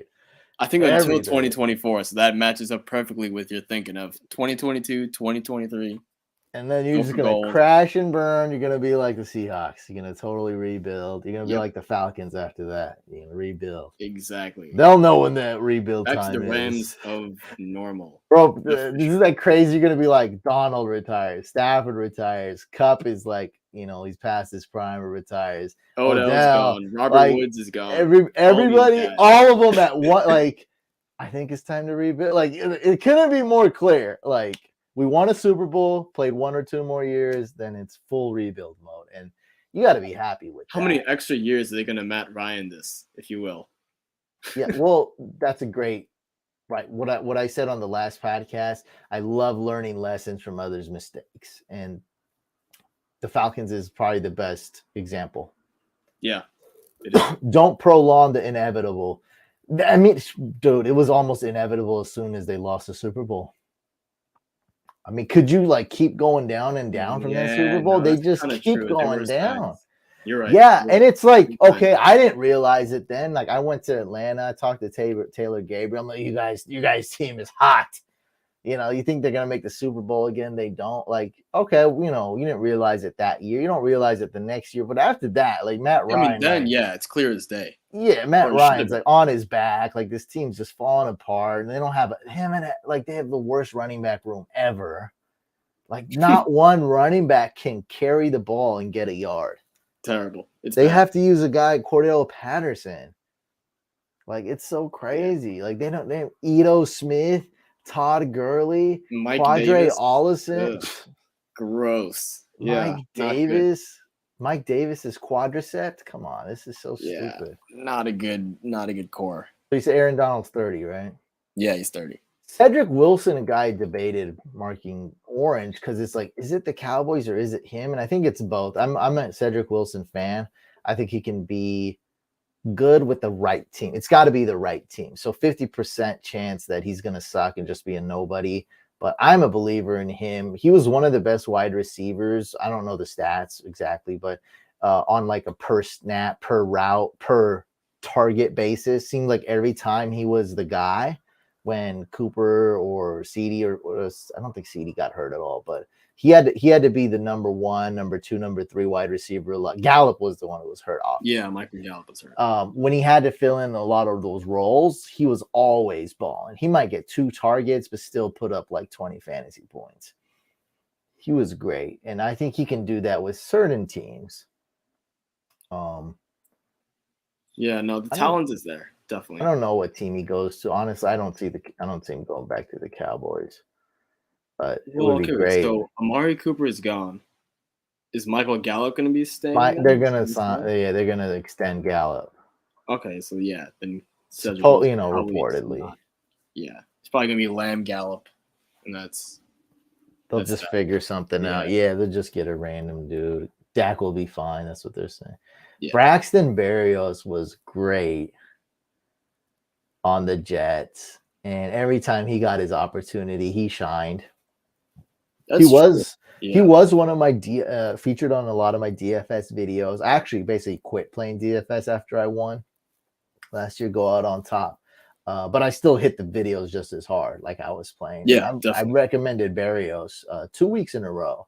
Yeah, no, I think I had him in my DFS lineups both weeks because I remember he put up. Well, he's like minimum price, like a penny off minimum price. Yeah, like 3,200 instead of 3,000. Like he was, and he balled out. But one was a return touchdown, and then the next week I think he balled out like as a receiver. So yeah, 2 touchdowns in a game. I remember that one. He's good times. He was killing it. He's the guy who makes the most out of his opportunities. I like that he's a touchdown guy. He's a big play guy. I don't think he's that tall, so he won't win those traditional type of touchdowns, but he'll get the big play. He'll make the big play guy. Best ball type, right? They're saying the Patriots because he's white, I'm sure. Really, I think this guy would be a gem for any team. Yeah, no, I like it. I like it. Probably get him for cheap because he doesn't have that season-long production. Like, right. This is how many yards I got this year. So I'm like, I think you get him for super cheap. I apparently he can return too because you got a return touchdown that week. I'm gonna say no with the Patriots. I'm gonna say the Packers. I like that one. I like these three. I liked it. I love this. Colts, Packers. I like the selection. I'm not sure where Berrios goes. I mean, I feel like you were saying, he's going to be decent wherever he goes. Your boy Amari Rodgers hasn't quite panned out yet. Yeah, on the Packers. True. So Cobb is old. I don't know what's up with him, but I don't know. MVS is on this list, right? Yeah, MVS is gone, or I mean, he's at least a free agent. Yeah, yeah. And then we're not talking about him, but he is a free agent. And the other guy is no good too. That Equanimous St. Brown and that is a guy who shows up a lot on the dynasty rosters. Yeah, especially definitely a random ad. You get the alert, right? Added a player. Oh, this guy again, Equanimous St. Brown. Huh? He's added again. Green Bay Packers, Aaron Rodgers. Let's go. This is a weird one here, and I was surprised. Like DJ Chark, I feel like we haven't even seen this guy play much. He's already a free agent. I felt like he was a rookie just yesterday. DJ Chark, injury last year. He's only 25. He's interesting. Yeah, he's one of those guys who could really explode in the right system, like the Chiefs. That could actually be the receiver the Chiefs need. I feel like the Chiefs don't have a lot of quality after Tyreek Hill and Kelsey, of course. Yeah, it's really a Running two-man back show. position could work. But like after that, like it's all Mahomes like doing this, and Mecole Hardman hasn't panned. I think DJ Chark would be just nasty on that team. He would be what Mecole Hardman should be. I like the Cleveland Browns too. That's a good one because they really need what DJ Chark. They would help him, but he would also die there. He would go there and die. Sure. But that would they really need a guy like him for sure. What would you rather have though? DJ Chark is the first option on the Cleveland offense, or probably the third option on the Chiefs? I mean, I don't understand the question. I mean, I want on the Chiefs, he'll be dope. On the Browns, he's Well, I mean, in terms of fantasy, right? Because in terms of fantasy, the Chiefs' pecking order is gonna be Kelsey, Hill. Oh God! So you're talking about a crappy quarterback, but he's the main guy for big plays, yeah. Right. Or 1A, you say, or 1A, or maybe 1A, 1B, yeah. That first option-ish, first-ish, yeah, or third option on the Chiefs. It's a tough question, right? I'm gonna answer the Browns because of this. Because on the Browns, I know he's 1B or 1A. On the Chiefs, because Chark is still a little bit of a question mark, right? He's not like, we know exactly who he is. Mm-hmm. Like Will Fuller, we know exactly who he is. Antonio Brown, we know exactly who he is. Antonio Brown, he's just fired already. He gets fired before he gets hired. Will Fuller, he's gonna get hurt or get on roids. Like either one. It's DJ Chark, bit of a question mark, only had one good year. On the Chiefs, he's still gonna be a big question mark. So he's gonna be 3 at best. 4, you're dead to me in fantasy. There's no such thing as a fourth option in fantasy. You're dead. Yes. Except if Peyton Manning in 2013. Yeah. Okay. Like, yes. Then fourth option's great. Yeah, Julius Thomas or Eric Decker. Yeah, sure. Right. Okay. But this is not going to be a record, it's not going to be a record-breaking year. Fourth option means absolutely nothing to me. You can't start him. And that's what he could be. On the Browns, though, hey, maybe Baker becomes mediocre because he sucks. Maybe he takes a step up, becomes mediocre. That'd be good. So I would take him. That was a great question. I didn't get him in terms of fantasy. No. Good answer. And we just kind of went over these guys. Who cares? Yeah, I summed up these two to what said. There's some more. I like the injury that you guys have. So for Will Fuller, you got the finger fracture. I didn't read. I just hope they didn't put like swear words on here. Yeah, this is fun. I'm okay with this. These guys did a great job on this. This is good. This is great. This is decent description. Just CTE, like, come on. Tight ends. I just highlighted these 3 because Jared Cook's getting kind of older. Yeah. Zach Ertz, really good tight end. Really can help out the passing game. He's gonna fall off soon. It's just a matter of like when. He already kind of started falling off. Well, I mean, a little bit. He's gonna be like, he's still almost irrelevant, like Jimmy Graham. Yeah, exactly, like Jimmy Graham type. Like OJ Howard. No, OJ Howard can block maybe.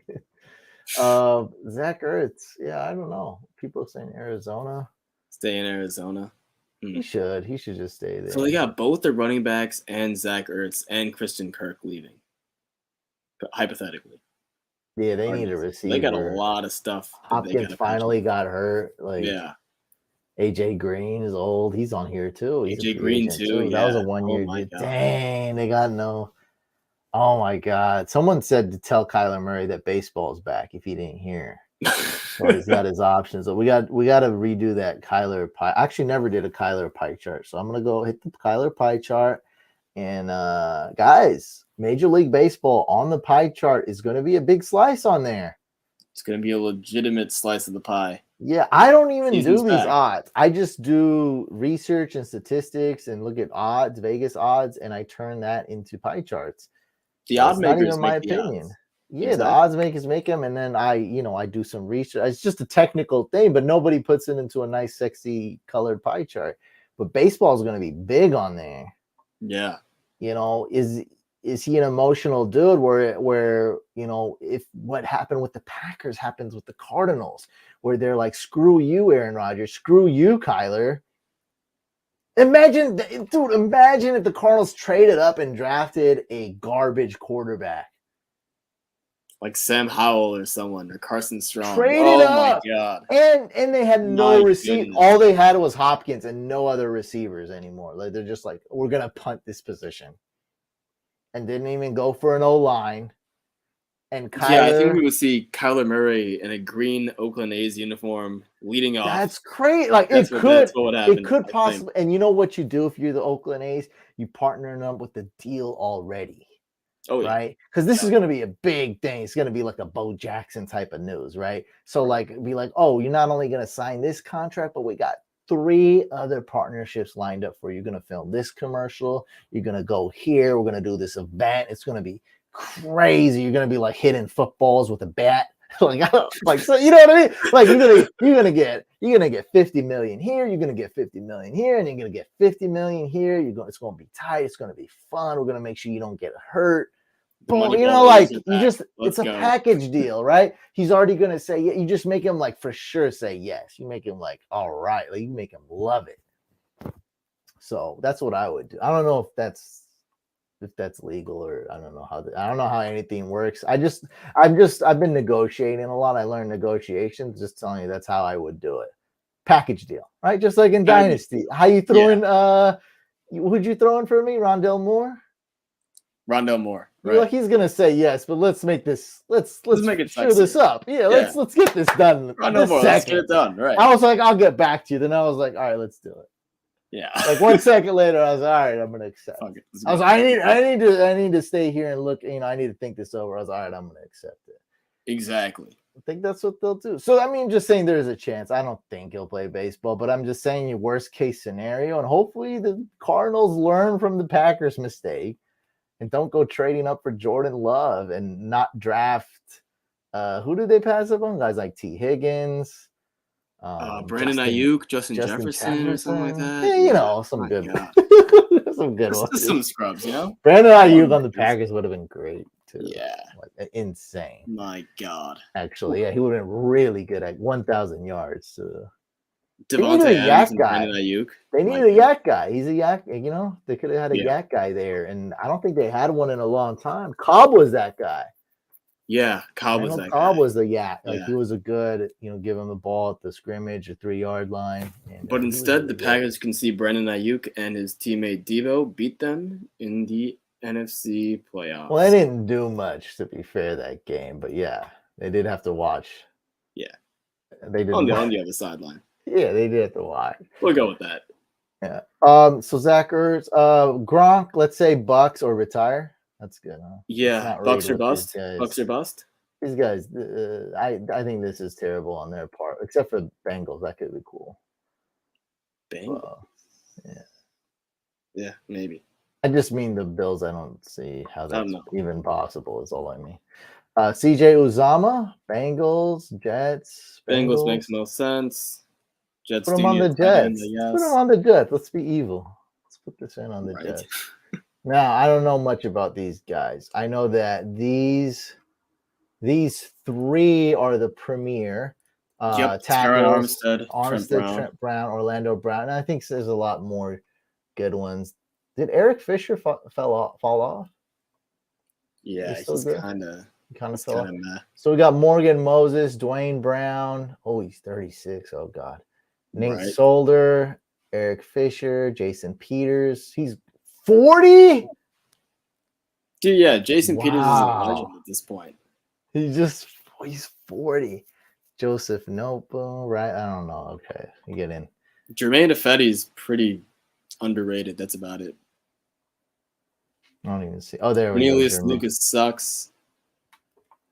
Bobby Massey is trash. Anything we're looking at from a fantasy perspective or anything big? Oops. Really just the top 3 guys. Armstead, Trent Brown, Orlando Brown. Really, that's about it.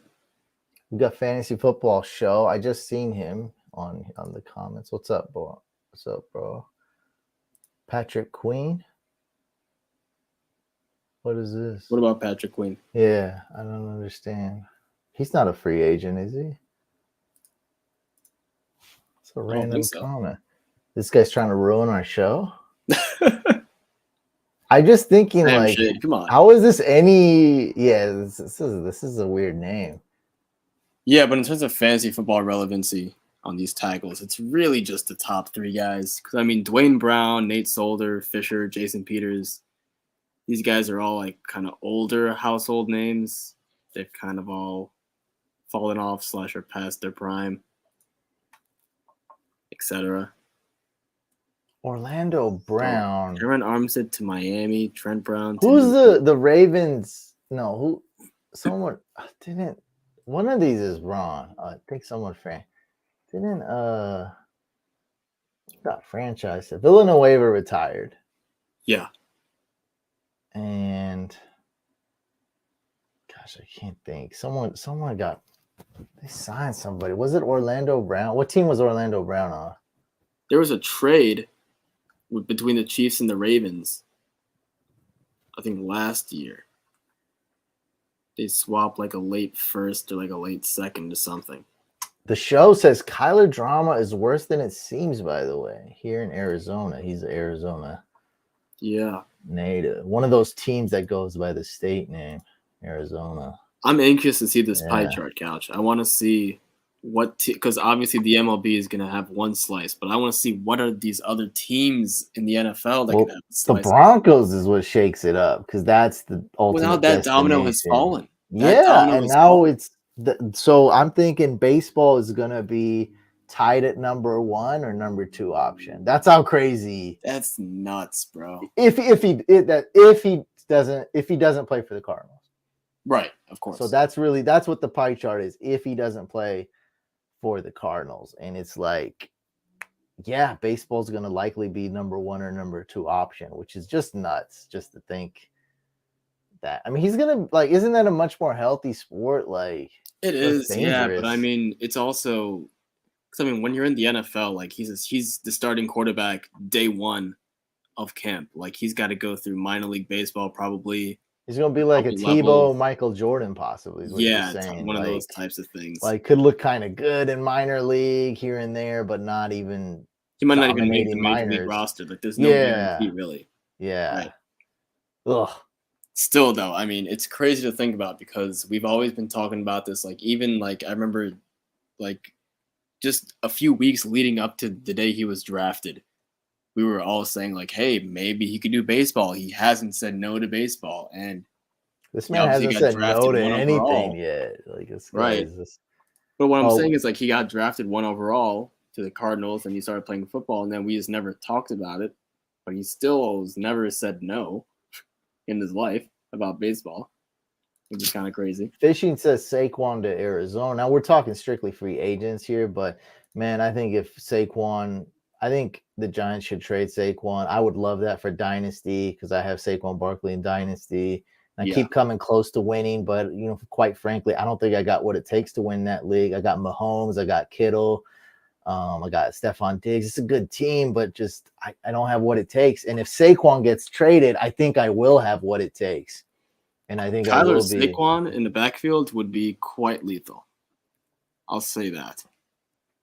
And Saquon to Arizona on your dynasty team would be. Yeah, it would be great. Drew's calling me. Drew, we're live on the podcast right now. Oh, I didn't mean to call you during the podcast. Now you have to tune in. Oh shoot. But now you're swearing on the podcast? Oh my god. Come on, speaker, Drew. Oh my god. Come on, Drew. All right, you just tune into the end. We're almost done here. We're at like 10 minutes left. All right, bye. Jeez, what an amateur. What a rookie. He's been out of baseball too long. I kind of agree with that. Because baseball is one of those things, like, first of all, it's very difficult, especially as a hitter, very difficult to get that right, especially at this high level of competition. And you're so many years away removed from doing that as a routine. It's tough to get right back into it. It's not like throwing a football. It's tough. It's tough. Yeah, we talked about it earlier and watched the replay, but yeah, essentially Jameis Winston and Teddy Bridgewater. I said I'm a big Winston fan. I'm just kind of over the Bridgewater experiment, but I'm definitely believer in Winston's upside. I want him to go to the Bucs. I think that's perfect if they don't get it. Now it's gonna be awkward if Brady comes back and Jameis Winston is there. It's gonna be an awkward situation. Yeah, Sam Shea, Jameis Winston might be a nice buy low or a buy cheap for your dynasty league. And Patrick Queen was one of the players that Packers could have got. We're talking strictly wide receivers, but yes, any random player in the draft would have been better. Still better than Jordan Love. Trading up to Jordan Love, because not only is that a bad pick, not only do you trade up, you also tell Rodgers F you. And that's why that's there's Drew hacking our account. There he is. There he is. But anything else on this list that we need to know? I mean, there's some cool guards: Brandon Scherf, Laken Tomlinson. That's about it. Nothing, too much to digest with the draft, right? And they got to do this and then the draft. And then the draft. O-lines are really going to change. Von Miller. Let's go back to Chandler Denver. Jones. Man, yeah, there's some good guys there. Chandler Jones. Oh my God. Kyler Murray is going to be on the Oakland A's. No. Chandler Jones is a free agent. It's happening, Couch. Oh it's my happening. God. MLB. So everybody in Arizona is a free agent. Yeah. No all the way. cornerstones are free agents. That's nuts. Wasn't this guy on the Hassan Reddick? Yep, that's correct. And then they just, what is going on? Like, I don't know if I've seen a list like this where every player is like gone. Cardinals, that's crazy. Except Hopkins, right? They sold him. Yeah, except Hopkins. Thanks to Bill O'Brien, Billy Boy. I mean, sure. Dang, they got Christian Kirk, AJ Green, both running backs, tight end.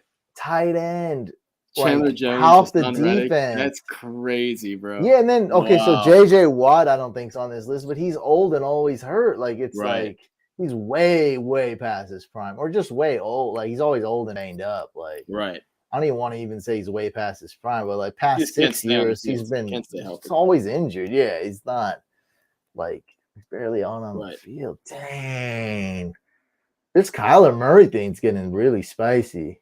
Could be too spicy. Yeah, I have to spit it out. Might have to go to Major League Baseball. They got a season now, guys. It's starting. Oh, Akeem Hicks, yeah. Good edge rushers. Good for the Bears. Good interiors too, man. Akeem Hicks, Calais Campbell. There's some good. He's 35. I mean, he's still good. Laval Joseph's pretty good still. I'm an Ndamukong Suh fan, by the way. Yeah. He's very underrated. Akeem Hicks, though, is the absolute. Yes. He's a monster. There's a reason why he's the number one guy in here. He's so good. Yeah. Wow. Let's go on a linebacker. Someone's gonna probably pay for him, huh? Yeah. That could really He's gonna help get the bag. He's not gonna get like a Khalil Mack type of bag that we were talking about earlier. Just go to if you went to the Chargers though. Yeah.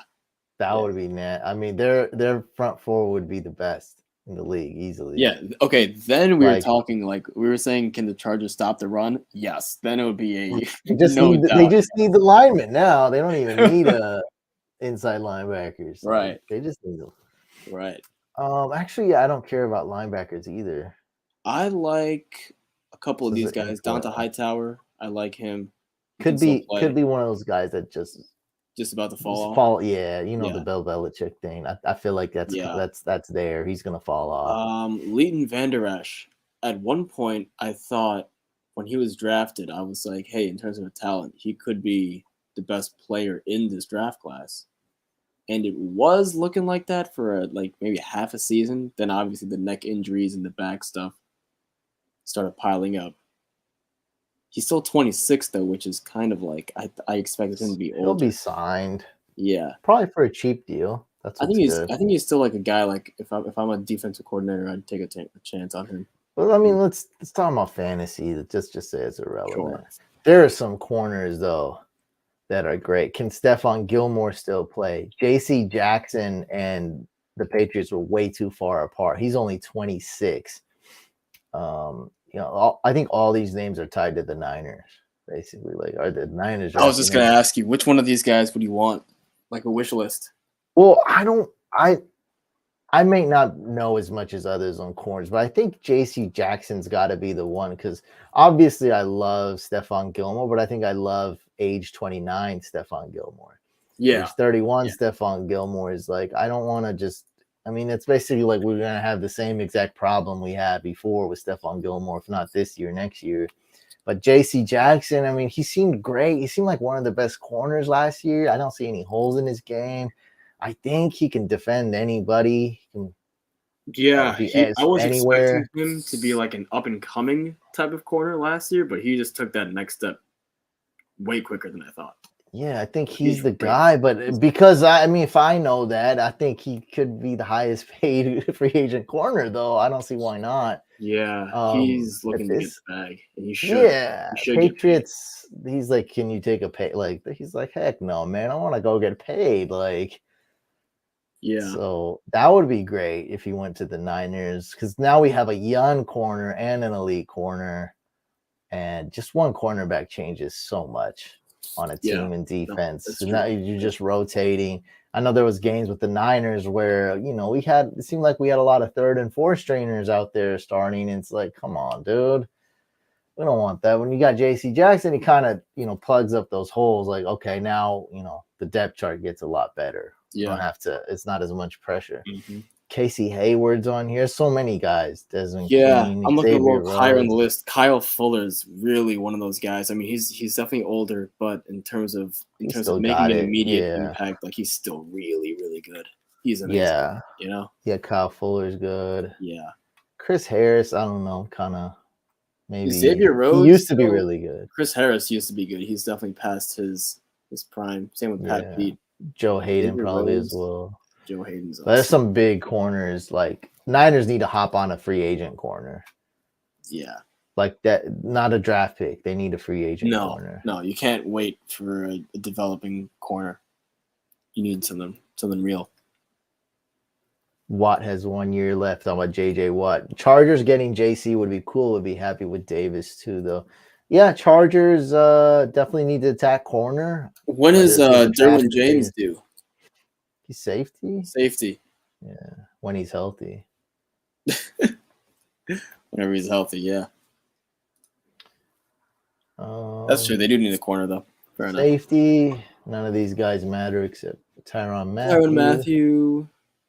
And of course, I'm being like, I'm generalizing, but we're talking more of a fantasy perspective. And we thought this podcast was going to take like 18 minutes. So we're at the 2 hour mark. So okay, here we go. Your section right here, though. The kickers. There's nothing here. That's the thing with the kicker. A kicker is very standard, but it's like there's usually not a lot going on. But Younghoe Koo is extremely talented. Nick Folk, I see as a guy who could fall off the next year. Okay. Dustin Hopkins should find a job, but barely. Zane Gonzalez, don't know much about him. Greg Joseph he's okay. You know, he definitely deserves a start. Joey Sly, he's ageless, apparently. These guys, incomplete spreadsheet here. It just doesn't even have an age, this guy. Infinity years old. The heck? Yeah, he's a vampire. He has to play in a dome, obviously, since he's a vampire. But Younghoe Koo, that's a premier kicker. Yeah. I mean, this guy's an ultra talent, so that's probably the guy to watch for in terms of the. And please don't go to the Falcons, dude. Yeah. Don't do that. Yeah. So we'll see if the Patriots will roll with that rookie they drafted last year, Quinn Nordin. Quinn Nordin, that's right. Yeah. Not Ramondre Steve. I don't know why I was saying that. All right. Well, there we have it. Younghoe Koo is a free agent. My God, Falcons are falling off. They need to rebuild. Real quick, there is a rookie punter. Since I saw the punters there's a rookie punter. Are you serious? Matt Araiza, dude, he's insane. Oh, you're talking about in the draft? Insane. Yeah, for the draft. Oh, he's going to get drafted then. Yeah, apparently he was going to be like the MVP of their team. He was that good because he changed field position and was that impactful for the team. Some like no-name school, but Matt Araiza, punter. So be on the lookout for that one. There you go. Hey, like, remember we're talking about Evan McPherson a lot. This is like one of those. He was a big guys. That really helped, and you can't underestimate how much that helped the Bengals. That's true. No, 100% it did.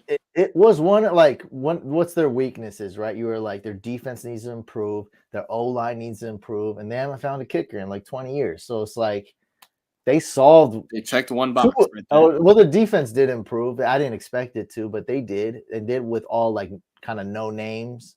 Yeah. Like they improved their defense a lot. And then their kicker is like one of the best in the league. That dude's probably a top 3 kicker in the league right now. Just absolutely nuts. That really helped. He's really good. Oh yeah. SDSU ain't a no-name school. Oh, is that where Razor goes to? Okay. Oh, did you say no name? I thought I said no name. Yeah. I said no name defensive play. Oh, maybe no. I said no name. I don't know if is that where he goes to? The punter? Possibly. I don't know. Look it up. Look it up because I think he's talking about. I don't know if he's talking about me. Really hope the Chargers draft a punter out of. Oh, it is him. It is him out of SDSU. Yeah.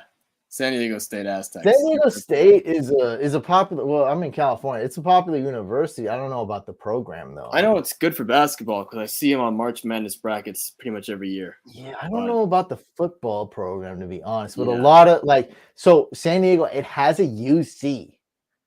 There is a UC San Diego, and no one knows about it. But UC, it's very popular. UC Berkeley, UC Davis. Really? Yeah, my buddy went to UC. And yeah, it's like it doesn't even exist. Yeah, my buddy went there that I do videos with. But everyone knows San Diego. It's just one of those weird coincidences where like San Diego State is super popular, but UCSD is not. Got you. Correct. Fishing's from San Diego. Correct me if I'm wrong. Is there not a UCSD? It's just nobody knows about it. It's like a small school. It's still good. It just gets overshadowed because there's San Diego State. I've heard of UCSB, Santa Barbara, not SD though. Either is way. That what it's out? St. Pauli? No, that's another school. That's probably someone else. Really? Yeah, Santa Barbara's got one. Oh, Santa Barbara. Yes, I've been there. I've been there too. Yes, I've been to. I'm loving this comment though. Packers better re-sign Bojorquez. He was the only bright spot on special teams. The worst special teams performance of all time in the playoffs. Yeah, well, they got 1 out of 11 players. Yeah, I don't like their kicker. Mason Crosby's kind of falling off. I don't like their special teams. I don't like anything about their special teams. I don't know who their punter is. Maybe their punter's good, but I don't even think their punter's good. No, their punter was the guy who got blocked. Well, their kicker's the guy who got blocked too. Oh, I think they blocked a kick and a punt. Yeah, they both got blocked. That's not on the punter usually. Like, I don't think he took like an inordinate amount of time. I just think they just didn't block these guys. And the Niners special teams was just on fire. They're ready to play. Kawhi went to SDS for basketball, and they have a D lineman who will go first or second round this year. It sounds like a San Diego bias. Keep that in mind. This guy's from San Diego. Yeah, he was saying it's a good day to be a Chargers fan and all that stuff. Yeah, his thing is a bias when he's like SDSU is not a no-name school. I think it is for football. I don't know. Like, you look at this all day, Sushin. Do you see a lot of SDSU? No, I don't see a lot of San Diego. Yeah, it's not a big pro. It's a popular college to go. I'll put it like that. Like when you're applying for colleges in California, even if you're like a super genius, you probably still want to apply to San Diego State. It's just a popular. Everyone likes that school. I don't know about their football program. If it was notable for football, I would not have forgotten that matter. Yeah, you would see it like every year. That's the thing. Right. There is UCSD, so I was right about that. My buddy went there, but SDSU way better. Probably for school popularity and probably for sports. Probably have no sports at UCSD. Everything. I hope JJ Mousen can step into Mason Crosby's spot. Who is that? Is that the backup kicker? I don't know what kind of names you just dropped on us. I think this could be a Packers fan, so that's cool. Look, I don't have so much insight into all these teams like you guys who know your teams and know your cities. I did not know that Mason Crosby has a backup. I never even heard of that guy, JJ Molson. I never did. And I go to like top 40 kickers, dude. I know the 40th kicker. I haven't heard of that guy. JJ Molson beats me. We'll see. Hopefully he can. All right. We'll end it there. This was a cool podcast. We'll be talking about Dynasty. We'll be talking about the draft, and let's just do this. Let's focus. This was your idea. I love it. Let's just focus on the fantasy perspective. I mean, I'll probably post a mock draft, a normal mock draft, but let's just focus on fantasy perspective. I think there's so much to talk about. Yeah. With fantasy, NFL we won't be. draft There will be no before. shortage. Yeah. 100%.